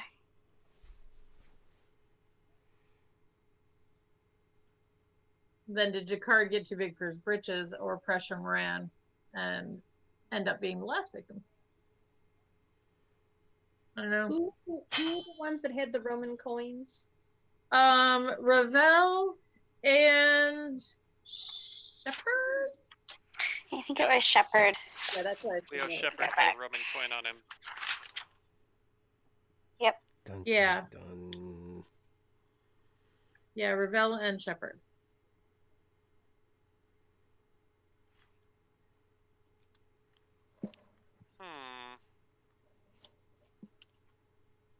Hmm.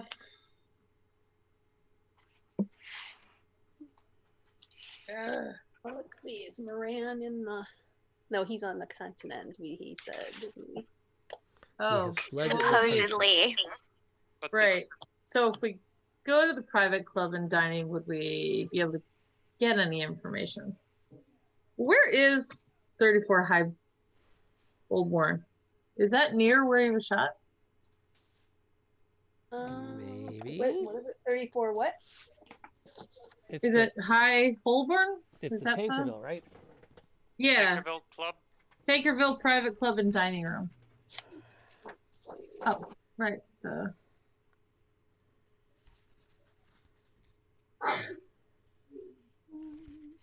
Get an address here. Are you looking it up under clubs? No, I'm looking up under Tankerville. I didn't It's see it under 34 in WC. WC. You see? So West Central 34 is up on Holborn. Yeah. Also It's New north- Oxford. So that's a hop Yeah. to get back to the river. That's about a 5-minute walk. I mean, it might tell us if That would get us to Westerloo Bridge too, Waterloo Yeah. Bridge. or Waterloo I mean, Bridge. it Yeah. could tell us if Moran was there, if Jacquard ever showed up, and the state of mind. But Mm-hmm. Mm-hmm. What is it that we're looking for? trying to figure out where to go next. I think. Yeah. Okay, we are Do we have any place else to coming go? up on a 2-hour mark. So let me go to the back of the book, give you a sense of some direction now. Yeah. Moran is not in the directory. Oh boy. Uh-oh. I'm surprised he's on. Did we already lose? That's what it sounds like. Well, no, we have quite a bit on our list That's stuff to solve. to come up with. Who killed each of the bodies or the Yeah, victims? we need to know who killed Ravel and why, who killed Cyril Maud and why, who killed Charles Attard and why, who was the person identified as Leo Shepard, who killed him and why, and who killed Roland Jacquard and why, and were all the murders related. Oh, We jeez. have no idea. I think that they were related. Okay, here's what we're going to do. I'm going to go refresh my water and stretch. And, oh, no, I'm not. Why? Because we just got raided. Uh-oh. So I'm going to hang here for just a second, and then I'm going to bring everybody up to speed. Everybody else refresh, because when I'm done bringing up the raiders to speed as to what's going on tonight, I'm going to step away and get my water refreshed, and then we can get back to our discussion. But Umbra, thank you for bringing everybody. We really appreciate the audience. Hopefully you can help us put this together. I am Lantern Noir. Welcome to my channel. I do variety games, and Sundays I play D&D, and Mondays I do a Monday Night Mystery with my friends. And we take advantage of being able to Zoom to get together and game, which is great. Tonight we are attempting a Sherlock Holmes mystery. And Tempting is the operative word. attempting. You might actually have to tune in next week for the dramatic conclusion, because this is the thickest book we've tackled so far. The way these work, it's like a choose your own adventure, except there's no conclusion. If you could say the butler did it, that won't ruin anything because we haven't come across the butler yet. But the way it works is we read out I read out part of the story, and then we all debate where to go next. And rather than having choices, we have to go through this wee little book of locations. And we say, okay, we want to go find so-and-so. And then we look up the number, we go to the book, we read that. So what we have so far is we have a series of dead bodies that we are trying to link together. There have been 5 murders in 6 days. And I've been trying to take some notes. I've been leaving most of the note taking to the rest of the team because I'm in charge of the reading. Hey, Gadget Man, welcome aboard. So we have we have a law clerk, a barrister. What was Cyril Maud? What was his thing? Did we find out what his profession was? Yeah. That may have been a while ago. He was the career criminal. Career criminal. Oh, He that's was right. a Yes. pickpocket thief and got accused of murder, but mostly it was robbing. Really bad egg. Yes. Dashed bad. Really bad egg. Who was in Millbank prison? It was a Millbank prison Many times. because there is a Millbank prison, and you can go there if you want to. You can go if you want to. Really bad egg in a bottle of rum. Yes. Let's see. Charles Attard, that was the lawyer that Yes. did criminal cases. Leo Shepard, we know now because we looked at the test to see what we'd have to answer. The papers that Leo? identify him as Leo Yeah. Shepard. And then most recently, Roland Jacquard, Ne'er-do-well, and Rake. And we just left an extended player. meeting. Yes. At the card club they were all at, where Jacquard appears to have been a bit of a gambler, winning a lot of money, ran out suddenly. What have I forgotten? I That's think it. that sums it up pretty well. But if you Oh, hang all around a still bit, Same thing. we're going to keep debating where to go and then keep reading out stuff and seeing where it takes all of us. We do these Monday nights. We start at 8 o'clock. So we do D&D Sundays at 7. We do mysteries at 8 on Mondays. I do the happy hour, Old Timer Tavern happy hour on Tuesdays at 5, which is where we just talk old D&D stuff. And then I stream on Fridays and Saturdays, just, whatever game I'm playing. So thank you, Umber, again, for bringing everybody. It's so awesome. You're like the dude. If you're not following him, you should. He's like everybody like that's in here with me hanging out. If you don't do anything on Sunday afternoons, text me. I'll send you the link for this guy. He does a cooking show live on Twitch. And he is fun. And he manages to put bacon in everything. As one should. No. there are small things bacon should not be in. Whipped cream Oh. and ice cream sundaes. I don't know. You caramelize that bacon? No. Much like sardines, also should not be in a sundae. I don't Although know. you can make it work. I don't know. I put bacon in chocolate chip cookies and it went over pretty well. That is awesome. It should not be in whipped cream. When you have whipped cream on hot chocolate, I'm you gonna should not argue spell burnt pig. I'm going to argue about the ice cream. You know what? I'm going to go That's hydrate fair. while you debate bacon and then get back on the case. I'll be right back, everybody. Oh, Jeff I'm going to has let come you back guys with the start to serious glasses. debate where we're going. With salted caramel ice cream with caramelized bacon. Right. So I It's had pretty had good. chocolate with bacon in it before, and really it works because all you taste is the salt of the bacon. You don't really taste the bacon flavor, which I think loses something because you can just put salt in it. Yeah. I don't know. So should should we we go? investigate Where shall we go? Ravel's next? rooms to see if Yeah, it might give us a clue as to who did it. securities are there? I kind Or of feel like we're perhaps- either at his rooms or at Jacquard's stepfather. I don't really know where else. And I feel like we should go to Leo's apartment to see if there's information about who he might really actually be. Yeah, because he. Yeah, maybe the people at Jardines will know. a thing or two. Possibly. And then there's also Merlin Newbury and Clifton Lovelace, whose names just got dropped. Yeah, Yeah. they were Yeah. dropped as people that played against them. But then we've also got the two guys that bought the T11 guns, which haven't come up at all, except having bought the guns. Ralph Chambers and Yves Metrier. Yeah.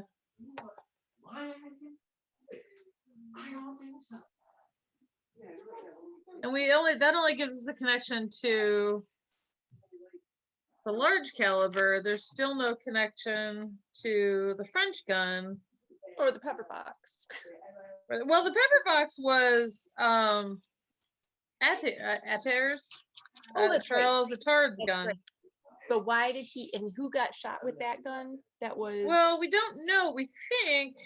Well, he had 3 bullets missing, Mm-hmm. but Leo Shepard was shot. But that was an American gun, and Leo Shepard was shot 3 times, but 2 of them were from a French-made gun, and one of them was unidentified. Unidentified, one but could be. But possibly- also a small caliber. Yes. And unusual. But isn't the- the American gun unusual in a small Mhm. caliber? Correct. And if memory serves, Shepard was shot 3 times. One of those shots was not fatal. Yeah. Right. And he'd been carrying it around with him for some time. Mm-hmm. Oh. I missed that. Good. Yes, he'd been shot previously with that gun. So they knew each other. So, Yeah. wait. Oh. Had been shot previously with that same gun. Yeah, that's how I interpreted it. Yeah, I definitely think It they're wasn't connected. definite, but it was possible. Interesting. If Attard is a barrister and has done a lot of work for criminals, I think he definitely knew Shepard and Possibly Maud. Maud. Yeah. And he may have been familiar with Jacquard, possibly. Do we know that Shepard was a criminal? We don't. We don't know who. No, he is, really. but we don't know anything about him. That's true. That's We- why Other we than he really was hate shot. apartment. So I More think than because once. I think by he was going possibly with a 2 different identity or something.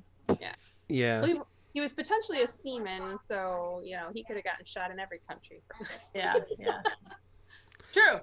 Now, do we have anything interesting on his bullet wounds, or was that? No, just that 2 of them were 30 caliber, which they think was French made, and 1 they didn't know. Okay. But we think might be. It was a small caliber, but we don't know. And we know that Attard had a small a gun Yeah. that was missing several. So that had been fired, Yeah. right. and maybe he shot Shepard Right. with one of those small caliber bullets. I'm digging that. Mhm. But why? Well, that's No. why you have to go to Did Shepard you No. fall out? find out who he really is. Right. That's what I say. So I'm assuming we want to head to Jardines. Or his. I thought we'd go to. Doesn't he have an apartment? Wouldn't he be Shepard? Jardines were the papers. That was the company. We could Yeah. try So- his apartment and see if we find anything. Well, Because I would there's think that he would be his fake name at the shipping company as well. why would Right. why would the shipping company know his fake name? They Or know wouldn't. his That's real what I name. was saying. I think he's living under a fake name. Yeah. Yeah, I think you're Yeah, right. And might his real name be Peterson? It could be. Well, it wouldn't be Peterson because Peterson is the new partner, but it could be. Would it be Peterson or would it be? Oh, right. The one Neil who Peterson is the disappeared. law firm. Peterson's the law firm partner. Mm-hmm. Correct. Never mind. That was a silly idea. Well, it could be Lindsay who died 4 years ago. But And has that been getting- living under an assumed name. same name. Isn't he old though? I don't remember how old he was. I just remember that they said the original partner Lindsay died 4 years ago, and his wife didn't follow up on investments. And Richard Mainhart is the new partner. Is the new partner. Where else did we hear that name? Oh. We heard it again, or did we just keep saying it? Or am I just thinking that I heard that name again? I think we made him spell it like 5 times. Yeah. So I Metier? think it might just be in our head. No, Maynard. Maynard. Oh, because it's like Metier, but not. That's Yeah. the other M name. He's the one that begins with an M.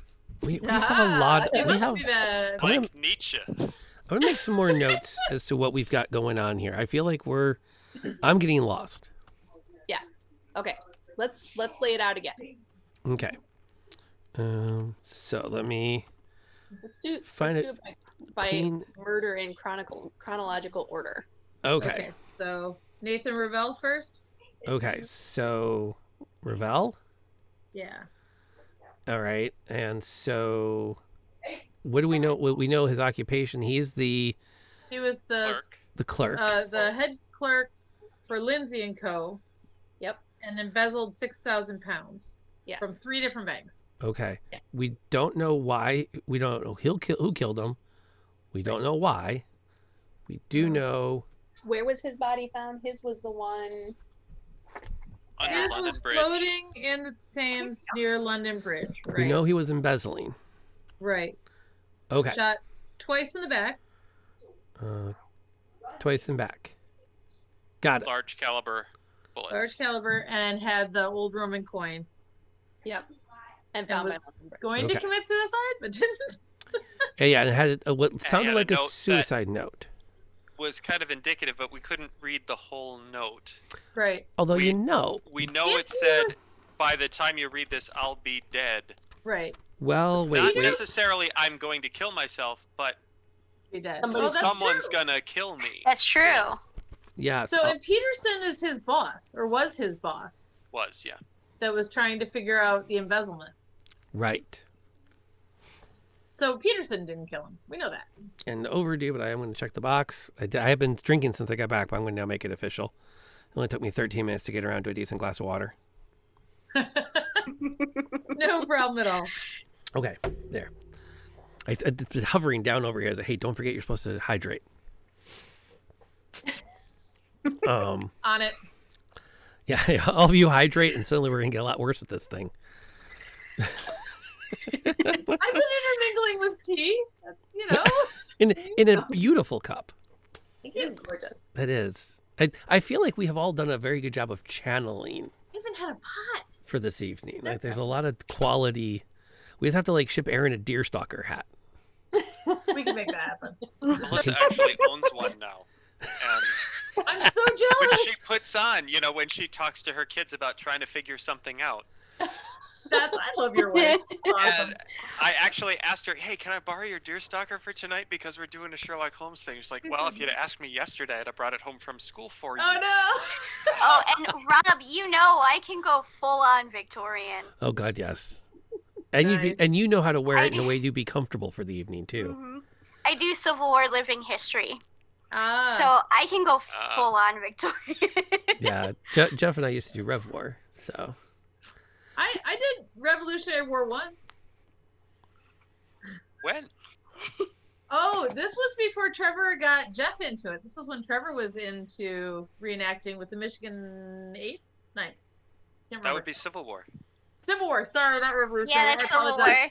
It Yeah. was only Well, once, I some forgot. people were revolting. And I had to get dressed as a guy because they didn't let women reenact with them. So Yeah, some units don't have civilians. They only do Yep. military. So yeah, ours is both. We're 24th Michigan, and we do both. this was the Michigan 8. That was it. And what I understood later on, it was because if your family was there, it really interfered with flirting.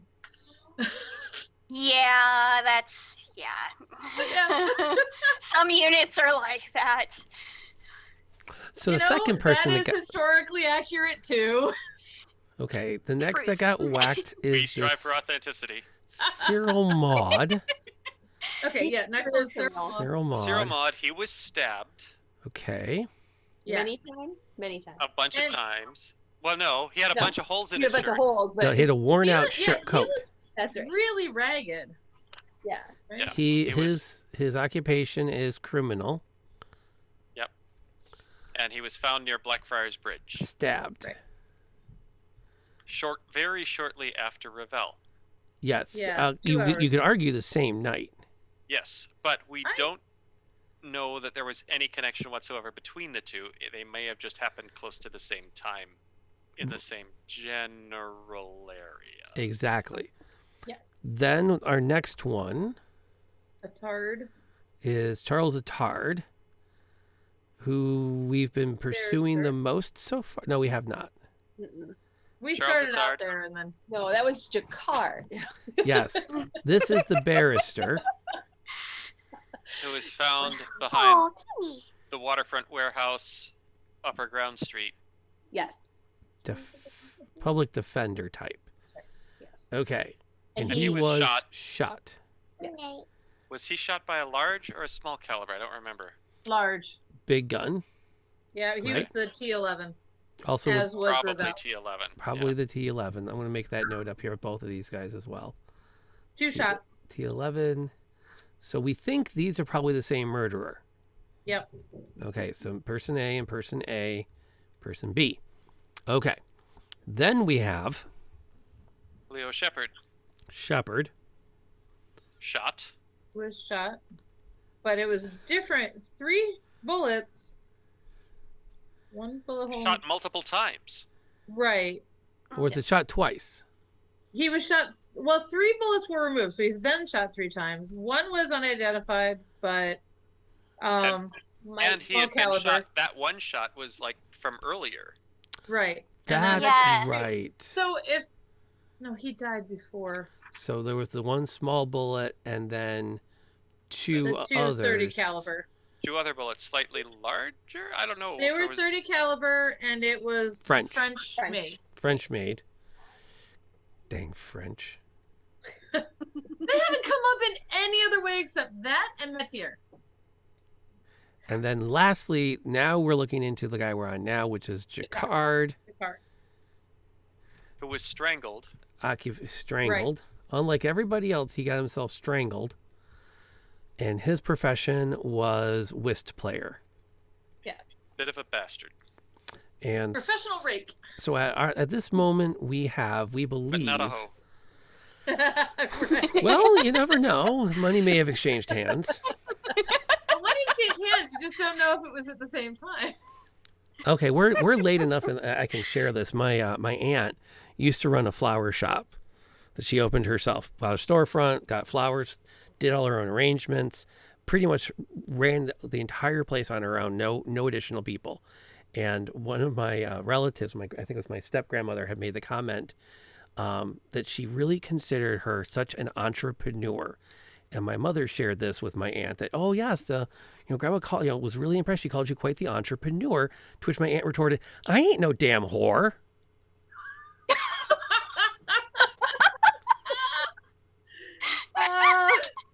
Language. What we have here is a failure to communicate. Words have meaning, and that was not the meaning of that word. Well, now I think in certain parts of our town, if you refer to a woman as an entrepreneur, that's what you're talking about. That's true. Mm-hmm. There's Anywho, actually a discussion about it. Sherlock Holmes after hours, folks. Not all dad jokes. When we start doing the cocaine. Well, I'll stick with the port if that's okay. I gotta work tomorrow. Do you have a medical card for that? Oh, I kind of. okay. So I we wonder if we go to the stepfather. Oh, I don't know. He's in my head. Because he might be able to tell us more about Jacquard mm-hmm. and who he was dealing with, and he also deals with hunters and guns. So he might be able to tell us something about either Chambers or Metier. Well, you said Chambers is well known as a big game hunter, so. Yeah, I feel like Chambers is a dead end just because so I he's wonder about Metier then. that's a lead. Could Jacquard have gotten killed by the people that he stood up at the table when he said he had to rush out? I was wondering the like same Brand did thing, something. but yeah. Nubrian Loveless. Well, Clifton Lovelace, it didn't say anything really but it said Merlin Newberry was very upset. I feel like though, like Yeah. he ran off. I feel like he ran off somewhere, and that's where he got murdered. Yeah, that's Mhm. my thought as well. He got Well, killed and by people who. he was playing with Mirand, right? And then Mirand was upset that he left and wanted to No. meet him at the club, or I will consult the notes again. so I'm trying to remember because if Mirand sent him the telegram to meet him at Tankerville Private Club. I think that was the other card player. Okay. How? Wait, what? No, What Mirand, telegram Mirand was said waiting this? for Ravel. Yes. Yeah, Ravel. Okay, so the last game that Jacquard played, the night he was murdered. Yeah, he was supposed to go to the theater and didn't. Right. He was going to he was murdered. Had a drink with Moran. Adair had a drink with Moran, who was waiting for Ravel. Ravel never showed up. Then Moran left. Said if you see him, tell him I'll be at the Tankerville. That was the night he was murdered. The night before that, so yesterday, arrived, couple of drinks together, started game. Adair was Jacquard's partner, and they were playing against Newberry and Loveless. Yes. And that's when And then Jacquard he bailed on everybody. Yeah. Yes. He said, sorry, urgent business, gotta run. And Newberry was upset. Yes. Yes. Then he went and got himself strangled. Right. Yeah. Wherever he ran off to, somebody strangled him. Was Newbury a very big, powerful man? Do we know this? No, but I remember, wasn't there a note about Jacquard was found, and I think he'd only been dead for like an hour? Was he the one that... Oh, no, never mind. That was a tard. Chapman has been given as a big guy, but I feel like it would be a little weird for the owner of the club Yeah. to be the one. I got excited because I thought it was Chambers at first, but it's Ralph Chambers and Roger Chapman. Yeah. So I'm like, oh, that's the thing. None of them connect. There's no connection. Well, there doesn't have to be yet. No. But I want there to be. The club and the criminal organization are the biggest. So do we go to Ravel's apartment and try and find the money? Or do we go to... Well, I don't think we're going to find the money at Ravel's apartment. I think what we might find is that someone has been to Ravel's apartment to get the money, and yeah. his landlord will know. Could Yeah. be. I think, well, we don't know who killed him, but I think we know why he was killed. I think Mirand had him killed. Mhm. Yeah. Wait, I think he Miranda had had a him coin, killed. right? I'm Huh? forgetting who has the coins. The coin was Ravel. Ravel and Shepard. Ravel Yeah. and Shepard. I think that Moriarty had him killed Yeah. But because he was involved in the embezzlement. no, what's Yeah. And interesting. I think based on Shepard's history with, is it Shepard or was it another? With bank robbing and stuff.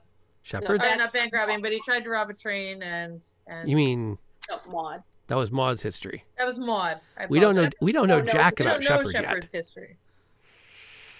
We're not even sure he's Shepard. That's why I put quotes on him over here on my I think notes. we need to go to Shepard's apartment. I'm He's got a wife, supposedly. I'm willing to investigate Shepard's apartment, but I suspect that we're going to be referred to the Jardine Shipping Company. Yeah. So That's what I think too. I feel like either way we go, we're gonna get referred to the other one. Yeah. Well, Right. here's why I feel like we're going to get referred to Jardine because play the metagame for a 2nd. Mhm. They like it when you dig deeper before you follow a lead. And Okay. Jardine's would be the result of having gone to the criminologist, whereas just Yeah. looking him up in the phone book is like a straight shot. Good point. All right. Well, should we try Jardine's? Yeah. Okay. Yeah. Because I kind of feel like we're at Jardine's, the Okay. stepfather, or the Tanker Club. Which I don't think- Yeah. Here's I the think neat- that'll Nothing, happen. if Jardines doesn't give us anything, well, let's cross that bridge when we come to it. Yeah. Mm-hmm. Now, if I can figure out where Jardine Matheson and Company, it's a steamship company. Yep. 15 EC. Jardines. Okay. So we got something here. Okay. 15 EC. Let's see how much we get out of this stop. That's SE. Lower Thames Street, just below London Bridge. Oh, promising. Just upriver from the Tower of London. Well, Which are currently out of Ravens. No, they're missing a Raven. I have good news, bad news. Oh. What's the good news? They told us to go to his house. Nope.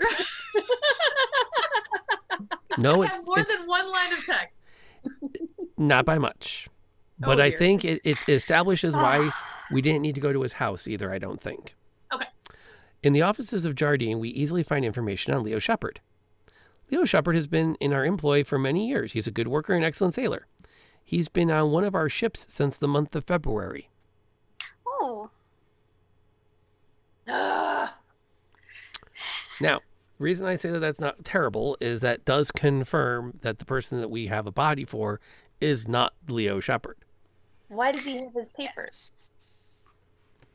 Good question. But the real Leo Shepard has an alibi Because he's at sea. because he's at sea. And so, no, I can prove that I wasn't murdered because It's Kent, maybe it's There's, We should go. Well, no, because that would be talking to the wife of the actual Leo Shepard. But maybe their house was burgled or something. now that's not. I'm open to trying that. But I don't know. I don't know where else we find out more information about him. no. how long has Mr. Lindsay been dead?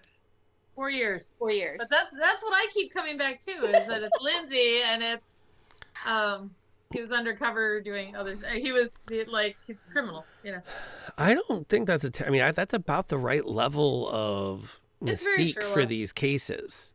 Yeah. Like they're not usually. We've had some nights where we've been at this for hours, trying to go really deep, and then we get to the solutions and we're like, oh, we were But that's over the one we worked on before. It's like, oh, it's the partner because they mentioned him and they mentioned this. And it's not yes, yeah. It was Do we only know that Mr. Mainhart is still around? Like, when was the last time yeah, anyone saw him? he's the newer partner. He's the newer partner, right? But when was the last time someone saw him?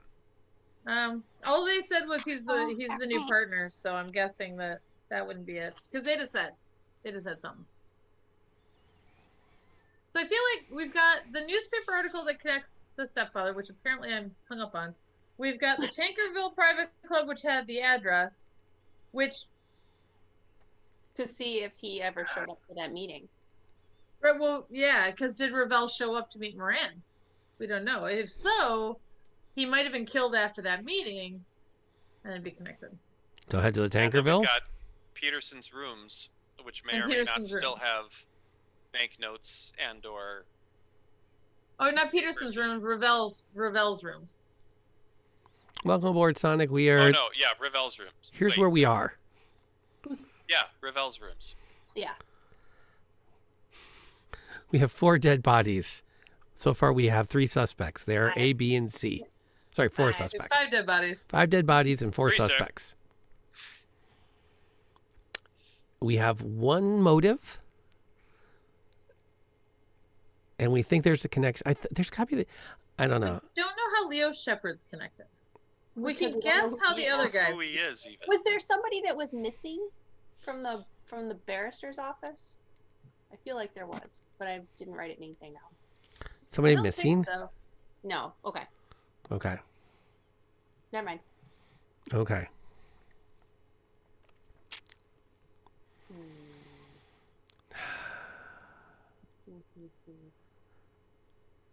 Are you looking up the club? Which club? Or not the club, the tanker. I can look it up. Are we agreed? Oh, Tankerville? That's our next lead? Tankerville? Yeah, I think that's where we're gonna go. Yeah. Okay. Yeah. It's 34 WC. 34 Yeah, all right. WC.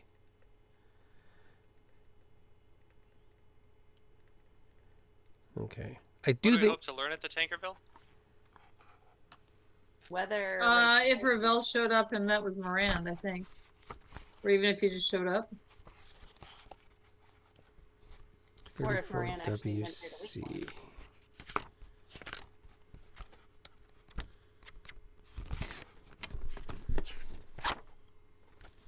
Okay, we do get some info here. Here we go. Oh, okay. Ooh. It's not a ton, but it's something. There it is. Lauren Jarrett, maitre d' of the Tankerville Club, condescends after a not-so-small gratuity to speak with us. And what is it you wish to know? Do you recall if Roland Jacquard had dinner here on the 30th of May? Jarrett's nose rises higher into the air, yet he manages to continue looking down at us.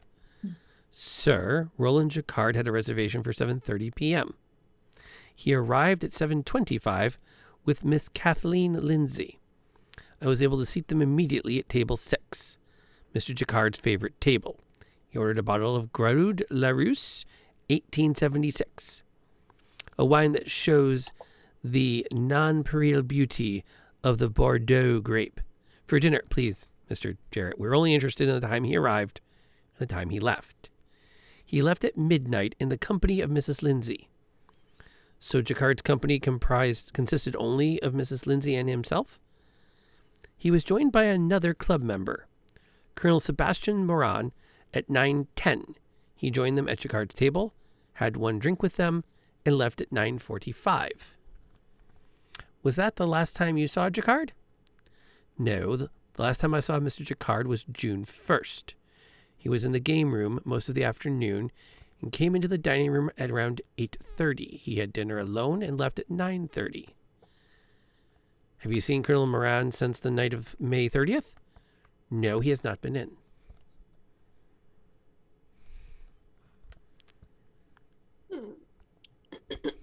I think the chances are that Kathleen Lindsay is the wife of the deceased Lindsay from the Yeah, that's She what I was is. thinking too. Aha! What's that tell I have us? a link. We have a link We have a to link between Jacquard, Ravel Moran. Ravel. card and the embezzling. Well, even more so than Character. Ravel because they Yeah. played cards, but he could have known about the embezzling. And he I dated. really want Leo He Shepard went to to do have Lindsay. dinner with Mrs. Lindsay. Yeah. And they left at midnight. And then it looks like the day he got the telegram, Jacquard got the telegram at 8:30. He had dinner at 8:30 for an hour and then left. He had dinner on his own. But Moran was not seen by then. I think I kind of want to talk to Mrs. Lindsay now. Yes, Well, yeah, I thought I have too. questions. So many questions. So Yes, many questions. we still have this. Okay, Miss Lindsay. what? Does someone Is it have more? an address for Miss? Oh, let's see.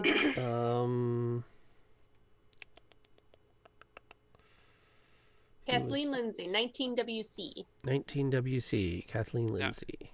As I understand it, she still has an interest in the law firm, but she doesn't actually do anything. Yeah. But But have, I just, like she's got shares.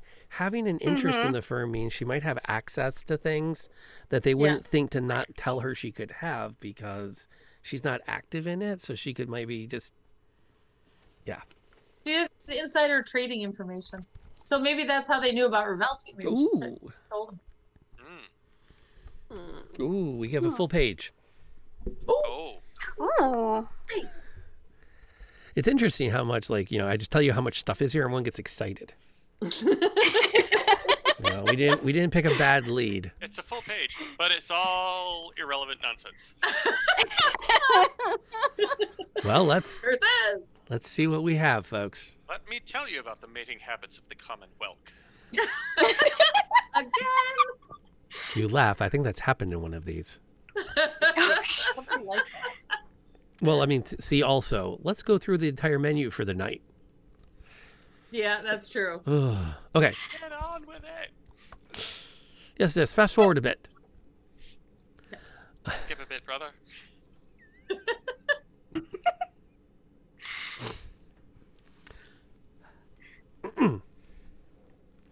Mrs. Lindsay's maid asks us to wait in the drawing room while she announces us.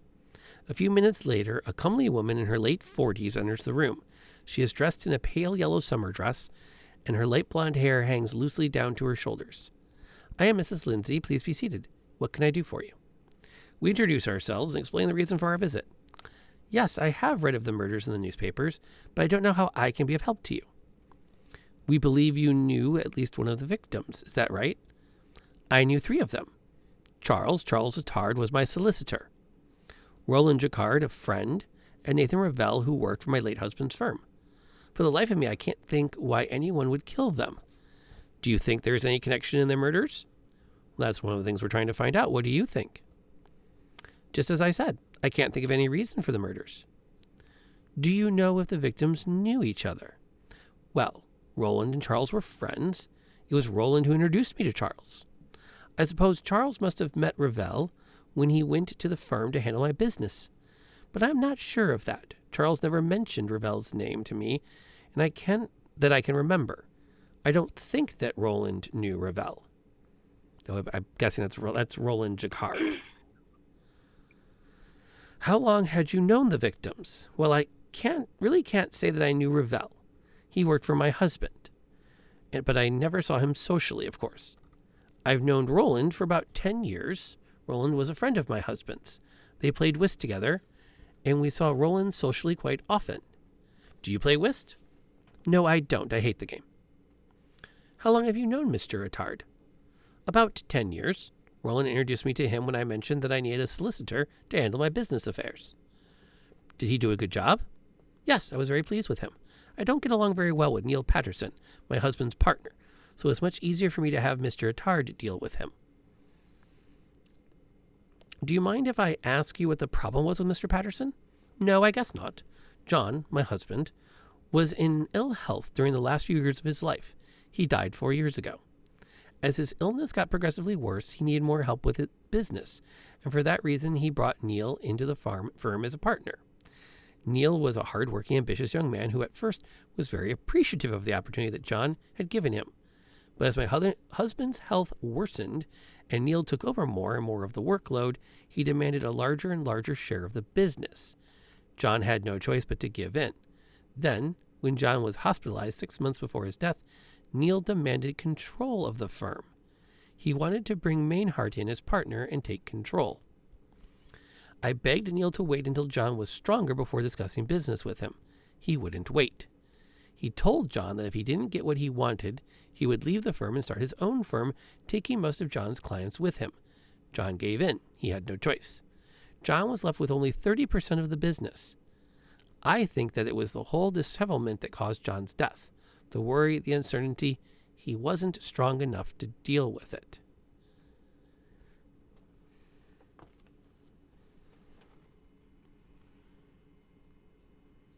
So, And this was 4 years ago. yes. So, okay, so we know Leo Shepard isn't Mr. Lindsay. Nope. So, what if? No.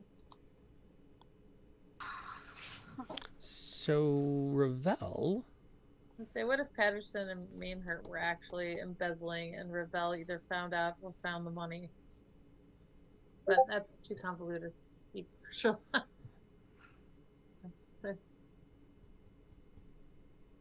Well, Who Neil. discovered that the embezzling was happening? Patterson mentioned it. Patterson did. Okay. Yeah, they've discovered it since his death. Yeah. And they're still trying to figure out what to do about the fact that there's so much uncertainty. Yeah. They think it was about 6,000 pounds. Yeah. They think it was from 3 different banks. Yes. So part of me is curious to talk to Richard Mainhart, and part of me wants to go and see about Nathan Ravel's rooms, and see if they've been visited by someone in the between time. Well, because he had the note on him, so nobody would have known about it. Unless they knew about it before and then killed him. Yeah. That's why they whacked him. And that's why they killed him. And he just never had a chance to post the note. Yeah. Because he was found in the Thames. In the Thames. Yeah. Yes. that would mess up your note pretty good. Yeah. Yep. And he wrote that note to Patterson. Patterson. Yeah. Okay. I feel like we need to connect the guns. Yeah, let's try Ravel's rooms. Okay. Where am I going? Ravel. Let's see. And I kind of want to see the stepfather and see if he knows. I don't know. I just think we need to connect the guns somehow. Okay, so Ravel, just so I'm keeping track, Ravel is the solicitor. No, Nathan clerk. Ravel is the senior clerk. So who was her? Wait, so her solicitor. The solicitor was Charles Attar, Solicitor was Charles Attar. who was our fourth victim. Okay, so the connection there is he did work at the firm that we've been talking about. Right, for her. Effectively for. So we do have him now connected to the firm. Yes. Yeah, he Yeah. did business. He represented Mrs. Mrs. Lindsay. Mrs. Lindsay. So Ravel So was the Attard- clerk. Okay, go Attard, on. Jacquard, and Ravel are connected. Definitely. But Maud and Shepard, we can't connect. Right. And we still know Jack and Squad about those two guys. Right. Yeah. We should probably go to Maud's place Yeah. too. But Ravel is at 44 WC. I'm starting to wonder, did Ravel actually do the embezzling? I Or think did he discovered it. uncover the embezzling and decide he's going to go to the authorities and like, oh crap, no, they're going to come and kill me. That's kind of what I'm wondering too. I'm wondering if Peterson and me Wild and her were the- speculation. I have no evidence to support this theory. Hold that And that's our thought. favorite kind. Where? My favorite. What's the address again, Jen? 44 what? 44 WC. WC. This is Ravel's rooms. And welcome, Nebula. Thanks for coming over tonight and hanging out with us. Great to have you hanging out. Great fun last night playing D&D. I can't wait to see how you guys deal with the fact that this girl probably doesn't deserve to die, but she will if you cut off her access to, well. I did not think you were going to say access. That's right. I thought he said squirrel and not girl. I That did too. too. I was like, squirrel, what? No, she's not really squirrely. She's actually more like just, an innocent kid, teenager. Long story.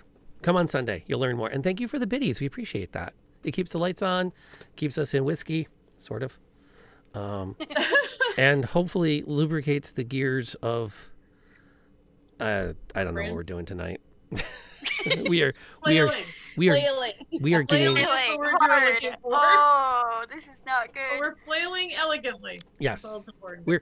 we're flailing with style. Yes. Yes, that's not flying.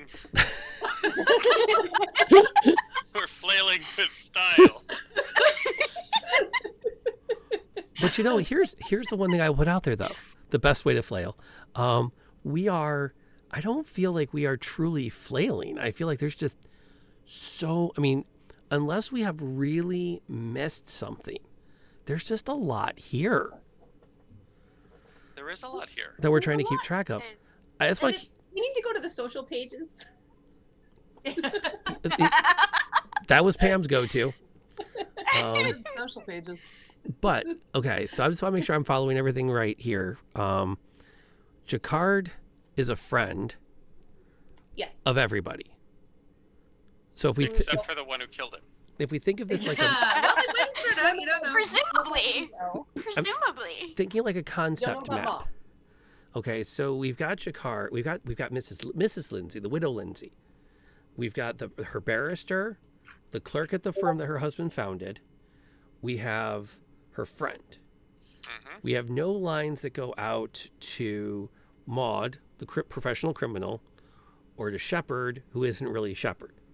Right. Okay. And we're thinking briefly that Ravel discovered the embezzlement. Possibly. He's connected with the embezzlement in some way. Mhm. The note indicates that someone's going to kill him over it. Or he's going to die as a result of it. Because he says, by the time you get this, I'll be dead. Yeah. Not necessarily that he'll kill himself, but that he's going to die as a result of... He knows death is coming. He He knows death Yeah. is coming. He knows that he's going to die. And it seems to indicate that Peterson is innocent of this. Not necessary. Well, that's what I was Writing a saying. letter to Peterson. Oh wait, Yeah. but it says Something would have to shift to make me suspect Peterson. yeah. Right. I feel At like this point, Yeah, we're really he leaning. was so Well, flustered there's that- trying to discover the embezzlement when we met him. But there is that question of why was he so Determined to get the Adamant. business. adamant about bringing Maynard into the business against Lindsay's wishes.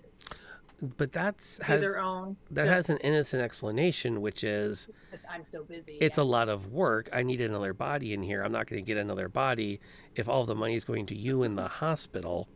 Right. yeah. We need to get people in here. Yeah, I can understand that. I mean, it's not exactly the kindest thing, but I'm hesitant to go after him just because I'm empathizing with that Yeah. position of I didn't realize I was going to be taking over for you and not making any money while you do nothing but lay in a hospital bed and die, Yeah. which is harsh. Mhm. But But standard. But it's a fair. time, I think. Yeah, I'm doing all It's the a work. fair point. Go to business. I wonder if Maynard might have had something to do with the embezzling. That's what I was wondering. Maybe. possibly. So here's an The thing is, offshoot we idea. don't know. Right. Go ahead. So an offshoot idea of someplace we could check out is there's two places in Informants which might give us more about Maud and possibly a trail on Shepherd. And it's very thin. So we could check out Disraeli O'Brien, which is an archivist within the Office of National Archives, compiles legal and criminal records. We could see if any of them are connected with Atard. Or there's Edward Hall, lawyer at the Old Bailey Court, source of information on court cases and legal affairs. But that's really I'm not sure if that's really off the. yeah. I was just trying to see if Informants would be good. So Well, there's all. I mean, There's also our criminal underground informant, what's his name? yeah, we have true. the owner of the the Raven and Rat, which is illegal affairs, and then there's Porlock, who leaves notes at the toy shop, who's connected to Moriarty, who we believe is what? involved, but again, I'm not sure we want to involve him if we can avoid it. Right, Okay. so we're kind of down to checking out Ravel's house, right? That's Yep. kind of where we're going, leaning. I've got it right here. We ready? Yeah, All right, let's do that. Okay, here Alright. we go. The landlady shows us into the rooms of the late Nathan Ravel. He was a quiet man, kept to himself. He lived here for 10 years, but I didn't know him well. He did drop down to play a hand of whist with me and some of the other boarders now and then. He loved the game. Ravel's rooms are neat and orderly. A check of his dresser and wardrobe show his clothes to be neatly hung and stored. The only other personal effects that are visible are a few books and some toilet articles. Have any of Ravel's belongings been removed from these rooms? No, he paid his rent through this month. I haven't wanted to remove them. The authorities are looking for his relatives, but it looks as if he had none. Did he have any friends? Not that I know of. He was out most evenings playing cards, and of course he worked during the days. He always paid his rent on time and never caused any trouble. I still can't believe that he's gone. I don't know what the world is coming to when someone as unassuming as Mr. Ravel can't walk the streets without being murdered. As we look around the room, Mrs. Erlanger makes her own inspection, dusting here and straightening there. As she's straightening the window curtain, she says more to herself than to us, I have to get this fixed. Pardon me?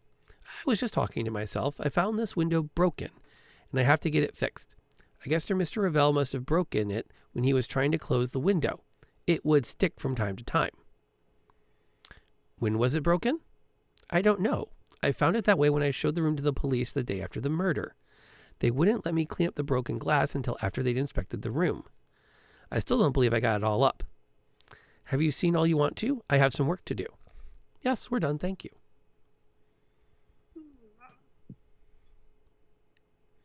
So somebody broke in and Whatever. Well, the window was broken. We don't know that somebody broke in. Yeah. Though I think it likely. Yes. I think the money's all hidden in the books. That's my thing. It's like I wanna page through those books and open the Right? drawers and just see if anything's Behind the missing. dresser. Well, underneath. actually, I wouldn't be able to see if anything was missing, but if anything was there that shouldn't be. Yeah. Yeah. I mean, I feel like we know that he got burgled, but we don't know anything about it. Yeah. And the broken glass that she had to clean up definitely indicates they came in because the glass would go Not out. The inside. in versus out. So we have that going for us. So they either came in and took evidence of the embezzlement, or they came in The and money. took the money. Which would be evidence of the embezzlement. Which True. It's just evidence you can spend. Right. I feel like, though, it's also very possible that there is no money. Wait, he did say it was at his flat, didn't he? In the note. Yes. Mhm. Well, he said the stuff with those, but they didn't deal in money, did they? Wasn't it bonds and securities and stuff? with securities and stuff. Well, yeah, but that's still, I mean, it's money. It's just, it's Yeah, it's accounts and stuff Yeah. and certificates of deposit and other things you can move around. Which seems to have been moved from here.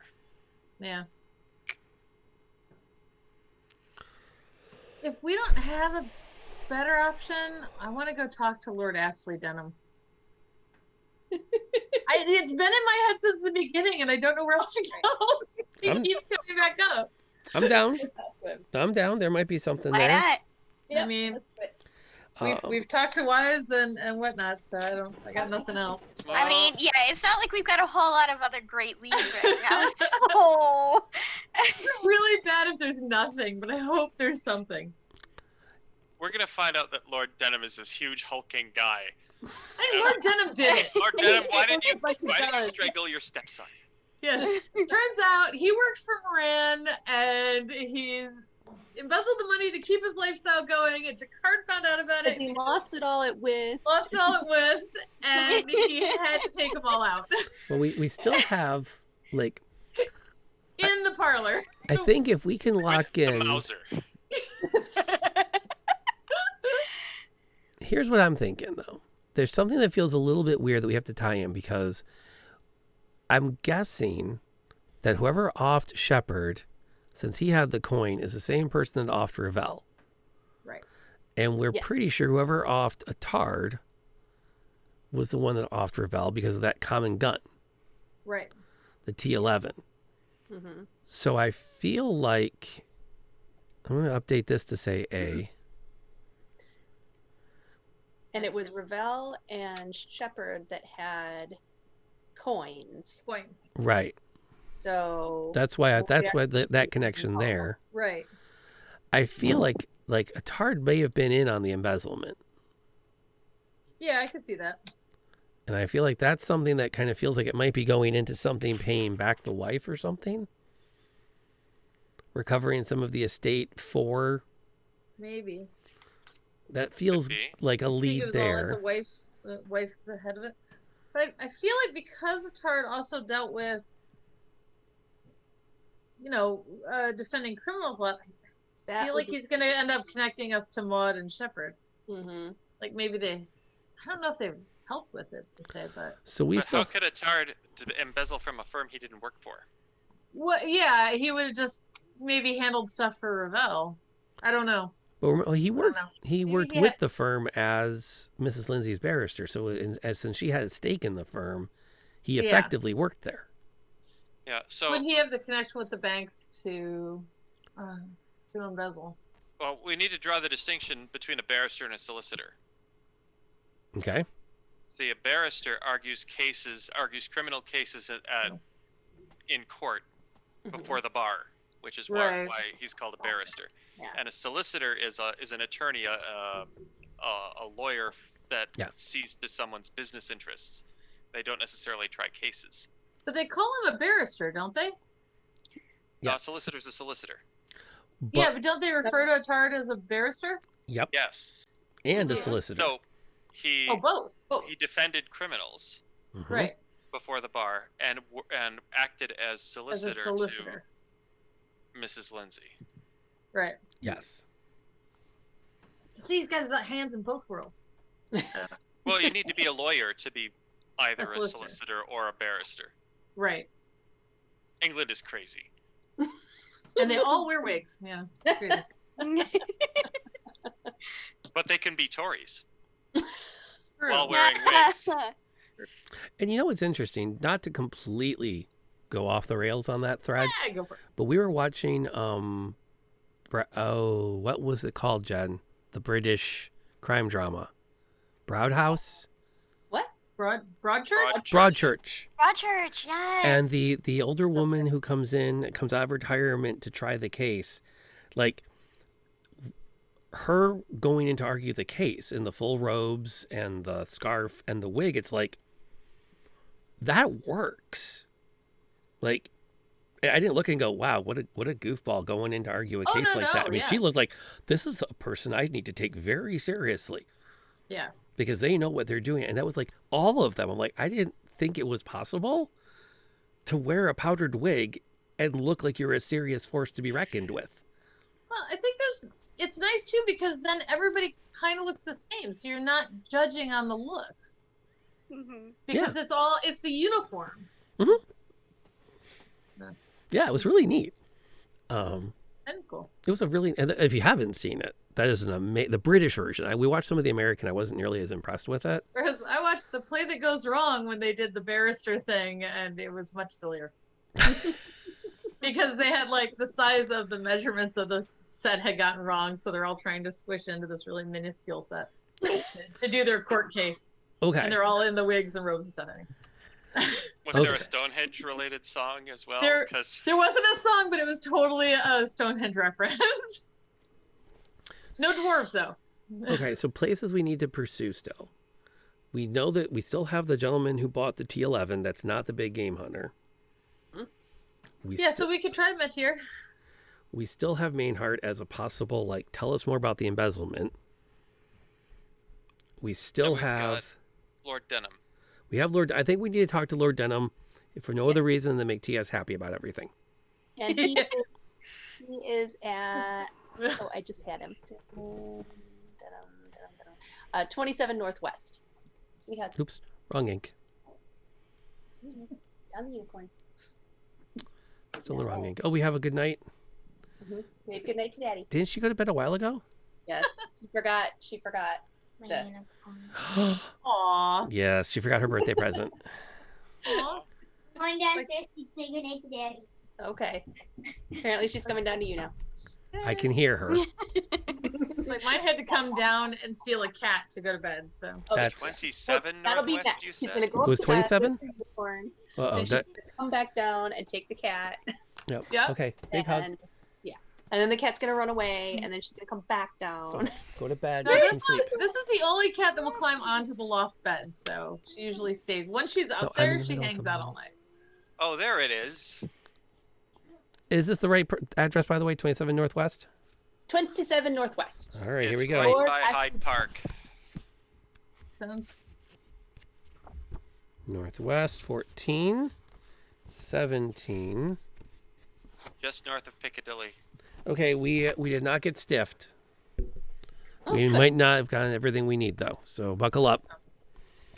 You guys are the best. Are we the best? I don't know. I think of course we're the best. We're the We best are having fun team working on this case right tonight. now. we are. Yeah, we are the best irregulars tonight. How many hours are you into Valhalla to finally make progress? Please don't tell me a lot, because I would like to finish it, but I'm not feeling it yet. Okay.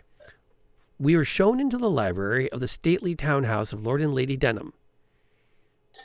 His lordship is standing as if posing for his official portrait in front of the fireplace, his left hand in the pocket of his indigo silk smoking jacket, his right hand adjusting a monocle into his right eye. Of course. Lady Denham is seated on a settee to our left. From time to time, she wipes her eyes with a blue handkerchief. The only other chair is located behind a large marble desk. Lord Denham seems perfectly comfortable with us standing in front of him. I understand that you are here in regard to the death of Lady Denham's son. Is that correct? Yes, sir. Your lordship is the correct form of address. Please use it. Yes, your lordship. We have already talked to the professional police. A small rat-faced a man. Lestrade, I believe. Unpleasant fellow, I must say. Always perspiring. Why are you now bothering us? This has been very distressing to the Lady Denham. Well, the police have asked for our help. Yes, it did seem that that rat-faced fellow needed some help. There is nothing that we can tell you. My stepson was not welcome in this house. He was a no-good mountebank. A no-good... Astley, dear. Quiet, my dear. I will handle this. He was no good. He spent all his time in card rooms and bedrooms. I threw him out 6 years ago and haven't seen him since.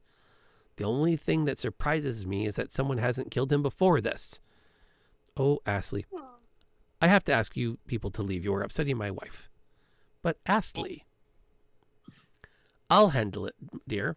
I tried to make a man out of him, but couldn't. If he had only would have gone grouse hunting with me in Scotland, maybe I could have.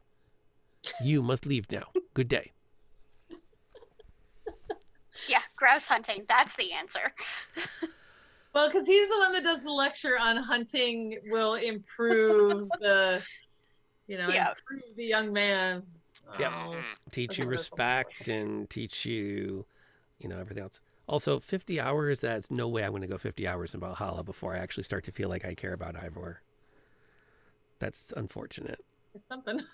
Yeah, I've only got 40% of my lifetime left. I'm not going to use 50 hours of it to start to care about a character in a game.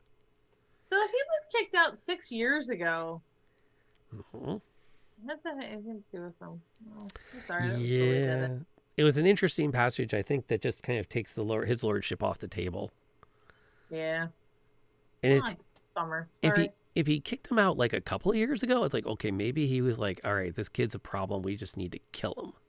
Right, but it's been years and not months. So obviously the whist is working, because if he was poor or really needed it, there would have been embezzling earlier, or he'd have done something else earlier, but he's doing pretty good. So. Although he's not connected to the embezzling at all. But he's connected to Ravel and Attard. Because they're both members of... Well, but Didn't Bagatelle Club? Okay. Didn't Mrs. Lindsay say that Jacquard introduced her to Attard? Correct. And also to Ravel? No, Ravel worked for her husband. Right, but then Jacquard but she never really talked to him until Jacquard introduced him or something, wasn't it? Oh, she never talked to him. That she never saw him. She never talked to him at all. Okay. Yeah. She just knew him because he worked for her husband. Right. Jacquard introduced her to Attard as someone to look after her affairs. Interests. Right. And he's been doing that for 10 years, so. Right. So Attard is covering Mrs. Lindsay's, the widow Lindsay's affairs with the company where Ravel works. With Lindsay and company. And Jacquard is covering her other needs. Probably. Quite possibly. Probably. Okay. Oh dear. Okay. Lord Denham is a dick. Yeah. Yeah. No, You're upsetting my wife while I badmouth her son. Yes, get out. Yes. Yeah. Yeah. All right, so do we go talk to... alone to talk to her. Do we talk to Medier then?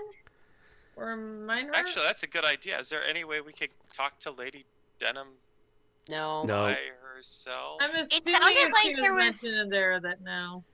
It sounded like there was something more she wanted to tell us, but he was Yeah. not allowing her to speak. Right. That Although makes me wonder what else she had to say. it could be as simple as my son isn't a complete idiot. Jerk. We tried to It's not raise bad him enough. right. Cut him some slack. Yeah. It wasn't necessarily relevant to the case. True. True. All right. It may have just been relevant to not thinking her son is a complete waste of skin and bone. Okay. I'd say let's tackle one more lead. I could look into serial mod at all? We have done nothing with serial mod yet. We are down, just for the record, we are, Like 15. let's see, we have pursued 1, 2, 3, 4, 5, 6, 7, 8, 9, 10, 11 leads. And we have yet to even Yikes. talk about what happened to Maud. He was stabbed. Okay. We need to go to the prison. But the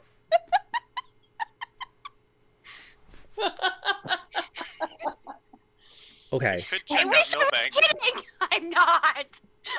While I might have felt we were humoring someone else with the whole let's check the society pages, I'm kind of down with maybe we should check the prison this time because it's one of our best leads to what's up with Maud. I feel like there's more there. There's got to be some more connections between these 5. Yeah. And I feel like that might be our best bet to find more connections between them I'm thinking at this point. that's not a bad plan to see what we get and then take a good overview of what we have and maybe think about how we want to concept map this better. Yeah. Mm-hmm. As much as I hate to Yeah. break out my teacher side, it's like maybe we should be cutting things out and gluing them Right. down on some construction paper. I need an idea board. Yeah. Which, I got I got a Spring. big box of glue sticks last year before we shut down everything. And Jen's like, why did you order 100 glue sticks? I said, I need them for work. She's like, you don't teach 4th grade. What do you need glue sticks for? You never know. And Never shockingly, know. quite often there is value to, organizing things and gluing it down and looking at it. I mean, at least I'm trying to use different parts of our whiteboard to just kind of keep track of what we think we know, what we might know.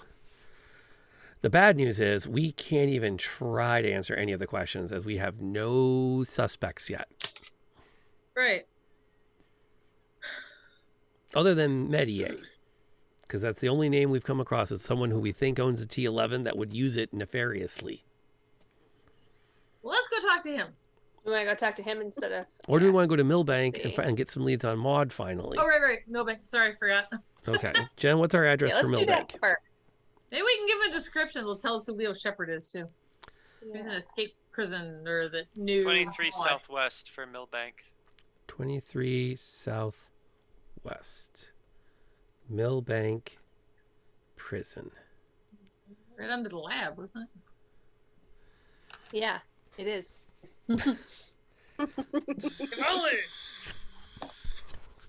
They strip down the prisoners and take their stuff over to the lab. It's convenient, really. That's northwest, west central, east central, solution, southeast.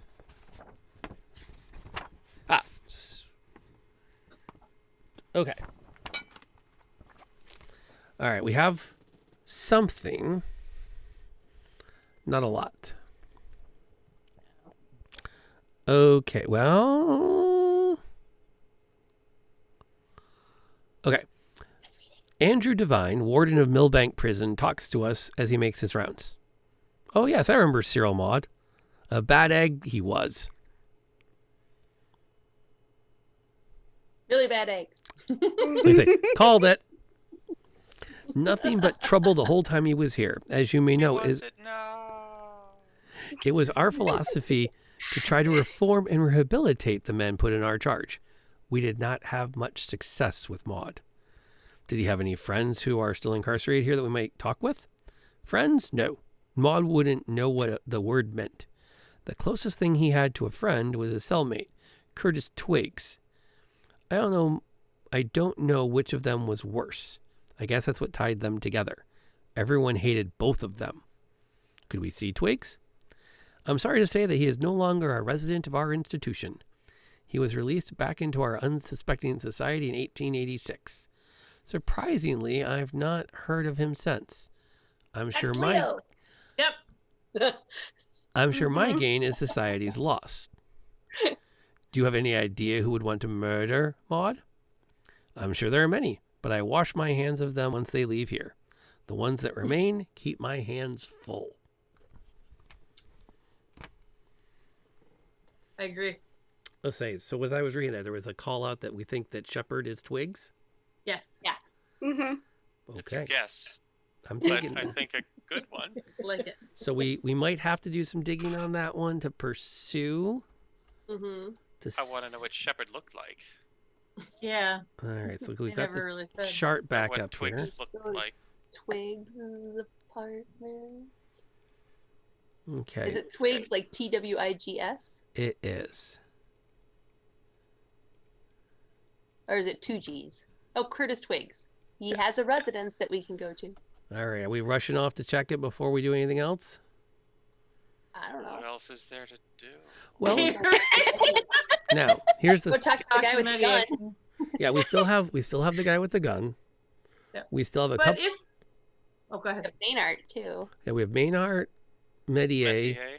We still haven't pursued a couple of the names that have come up, like the other Right. card players.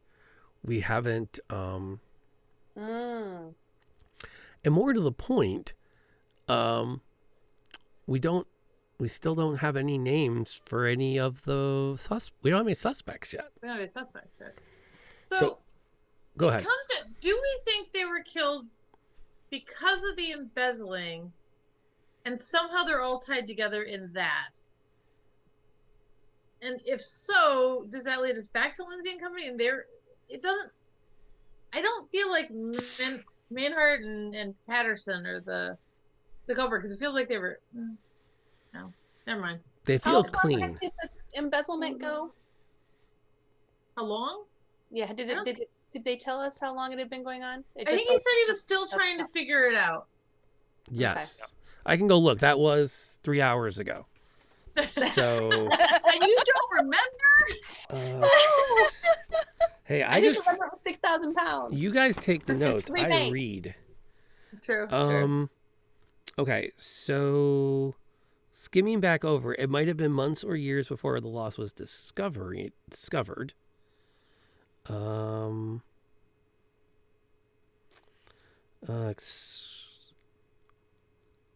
With a note found on Ravel's body, I was expecting to find. Okay, maybe one or two, but this. Trust and secretary. My partner are the only ones who even know who our clients are. Had to request each security by number and from the right bank. So we don't know how long this has been going on. Okay. All right. And But maybe you're. only Patterson and Mainhart would even know, or the only other people who would know who was being robbed from. Okay. So maybe we should talk to Mainhart. Yeah. Because if he was in on it, Right. then that would make sense. Okay, so let me But make but some I think- notes over I don't here. Okay, so here's let me make some notes about the things we don't know yet that we're curious about. Killed anyone? We Who did it? Yeah. I'd like to know who did it and why. Well, We- the money is. I think the money is why. I'm starting to come around to the idea maybe Ravel got stealing from Moriarty. maybe I wonder that too. So that's why he killed him. Somehow, yeah, because Morant was involved somehow. So I think. okay. I wonder if they were trying to. I wonder if they were trying to blackmail Ravel into stealing from the company. Because that would fit. 'Cause I'm trying to think of Rand. What would they blackmail him with? I don't know. They got him to do one, or they discovered he had done one, and then they were using that against him. Could be. You Or blackmail. they. If you don't Yeah. blackmail, or if you embezzled, and we know it, and if you don't embezzle for us, we'll out you as an embezzler. Right. Even that, or how about we just tell people you've been embezzling, which would ruin your career anyways? Because there would be no way to prove that you hadn't. It's subtler but evil. Or Eviler. Hoping to slip that in. It didn't work. Okay, it's on the board. Okay. All right, so here's what I'm thinking. It's 11 p.m. local time. Mm-hmm. I'm not normally one to say let's pin it, but I feel like that Holmes has handed us a case of Epic significance. That we're not going to solve in 5 minutes. Well, I mean, it kind of also blows my mind a bit because if you look on the box says 1 to 10 players, 90 minutes. That's a big fat lie. I can see one person doing this in 90 minutes because there's no debate and you just keep reading until you think you've got it and you're done. But I also don't think they're going to get a very good score because I can think of many things that you have thought of that I would not have. So I'm thinking that we might have to do our first Monday Mystery 2-parter. Dun, dun, dun. The only catch is we do run the risk of having stuff seep out while we germinate on it over the week. I'm also not adverse to keeping this notes and sketches link I sent everybody. This is a dedicated board just for the Monday Night Mysteries. I don't use it for anything else. So we can always add more stuff as we brainstorm it, as long as we're all behaving ourselves and we're not consulting with Dr. Google. I will go put this back in its box, and I swear I will not touch it unless you ask me to recount something out of it. But I've been trying really hard to keep it out of sight while we're debating because I've had a bad habit of accidentally spotting things I shouldn't spot. Yeah, it's hard to be the keeper of the book because you're so tempted to skim things. Great power, great responsibility. Yeah, it's definitely not a thing I like having too close at hand. But I feel like we're not going to crack it tonight, and I'm afraid that we're going to chase it down into the wee hours, and then we're going to be mad at ourselves, and B, we're going to be tired and mad at ourselves. Yeah. Are we all free on Monday next? Yep. Hold on. Let me double check. Yep. Stop telling Could me be. Alexa, stop. Monday is the First. 1st of February, I believe. I am. So we're all checking our phones. Yeah. We have a nice crowd tonight. We'll see. No, I actually have an official. Ooh, the book. I'm old school. While y'all are doing that, I'm going to do some other housekeeping on my end.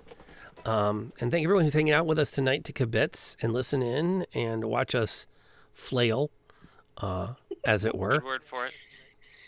I don't know. I think we're doing okay. I've seen groups do worse. Let me see who else is on tonight. And based on who we've got hanging out with us tonight, I think our best bet, as much as I kind of like the idea of throwing everybody over to the Raven Arms, but I think we're going to go another direction tonight. So let me do this. If you want to go watch something completely off the wall, nuts and fun, this is where you need to go. If I'll go through, he was playing Raft. Oh crap! Now I have to go see what's going on with that. He is just fun. He's a hoot and 3/4. I'm trying to see if we can get our schedules to coordinate because he also streams on Monday nights. But he's a ruckus good time. He always streams in a Captain Jack Sparrow persona. And he sells it, and it's awesome, and it's amazing. But I'm going to assume that most of us here are looking for something a little more low-key. So if you've been hanging out watching us solve a mystery, I'm going to guess that you also are into following Dungeons & Dragons. And my dear friend, the Indoor Adventurer, is currently running a game this evening with some amazing peeps. One of them, LB Hackemup, is a dear friend and former student. And it's always fun to see her playing online. So I'm going to send you everybody there. We're going to be back here next week, 8 p.m., February 1st, if I'm correct. Mm-hmm. And we're going to crack this case. Yay! or something. or Or or it's gonna gonna crack crack our us. I don't head. know. yeah, I'm going to end up reading the entirety of the guidebook. And we're all going to sit here and go,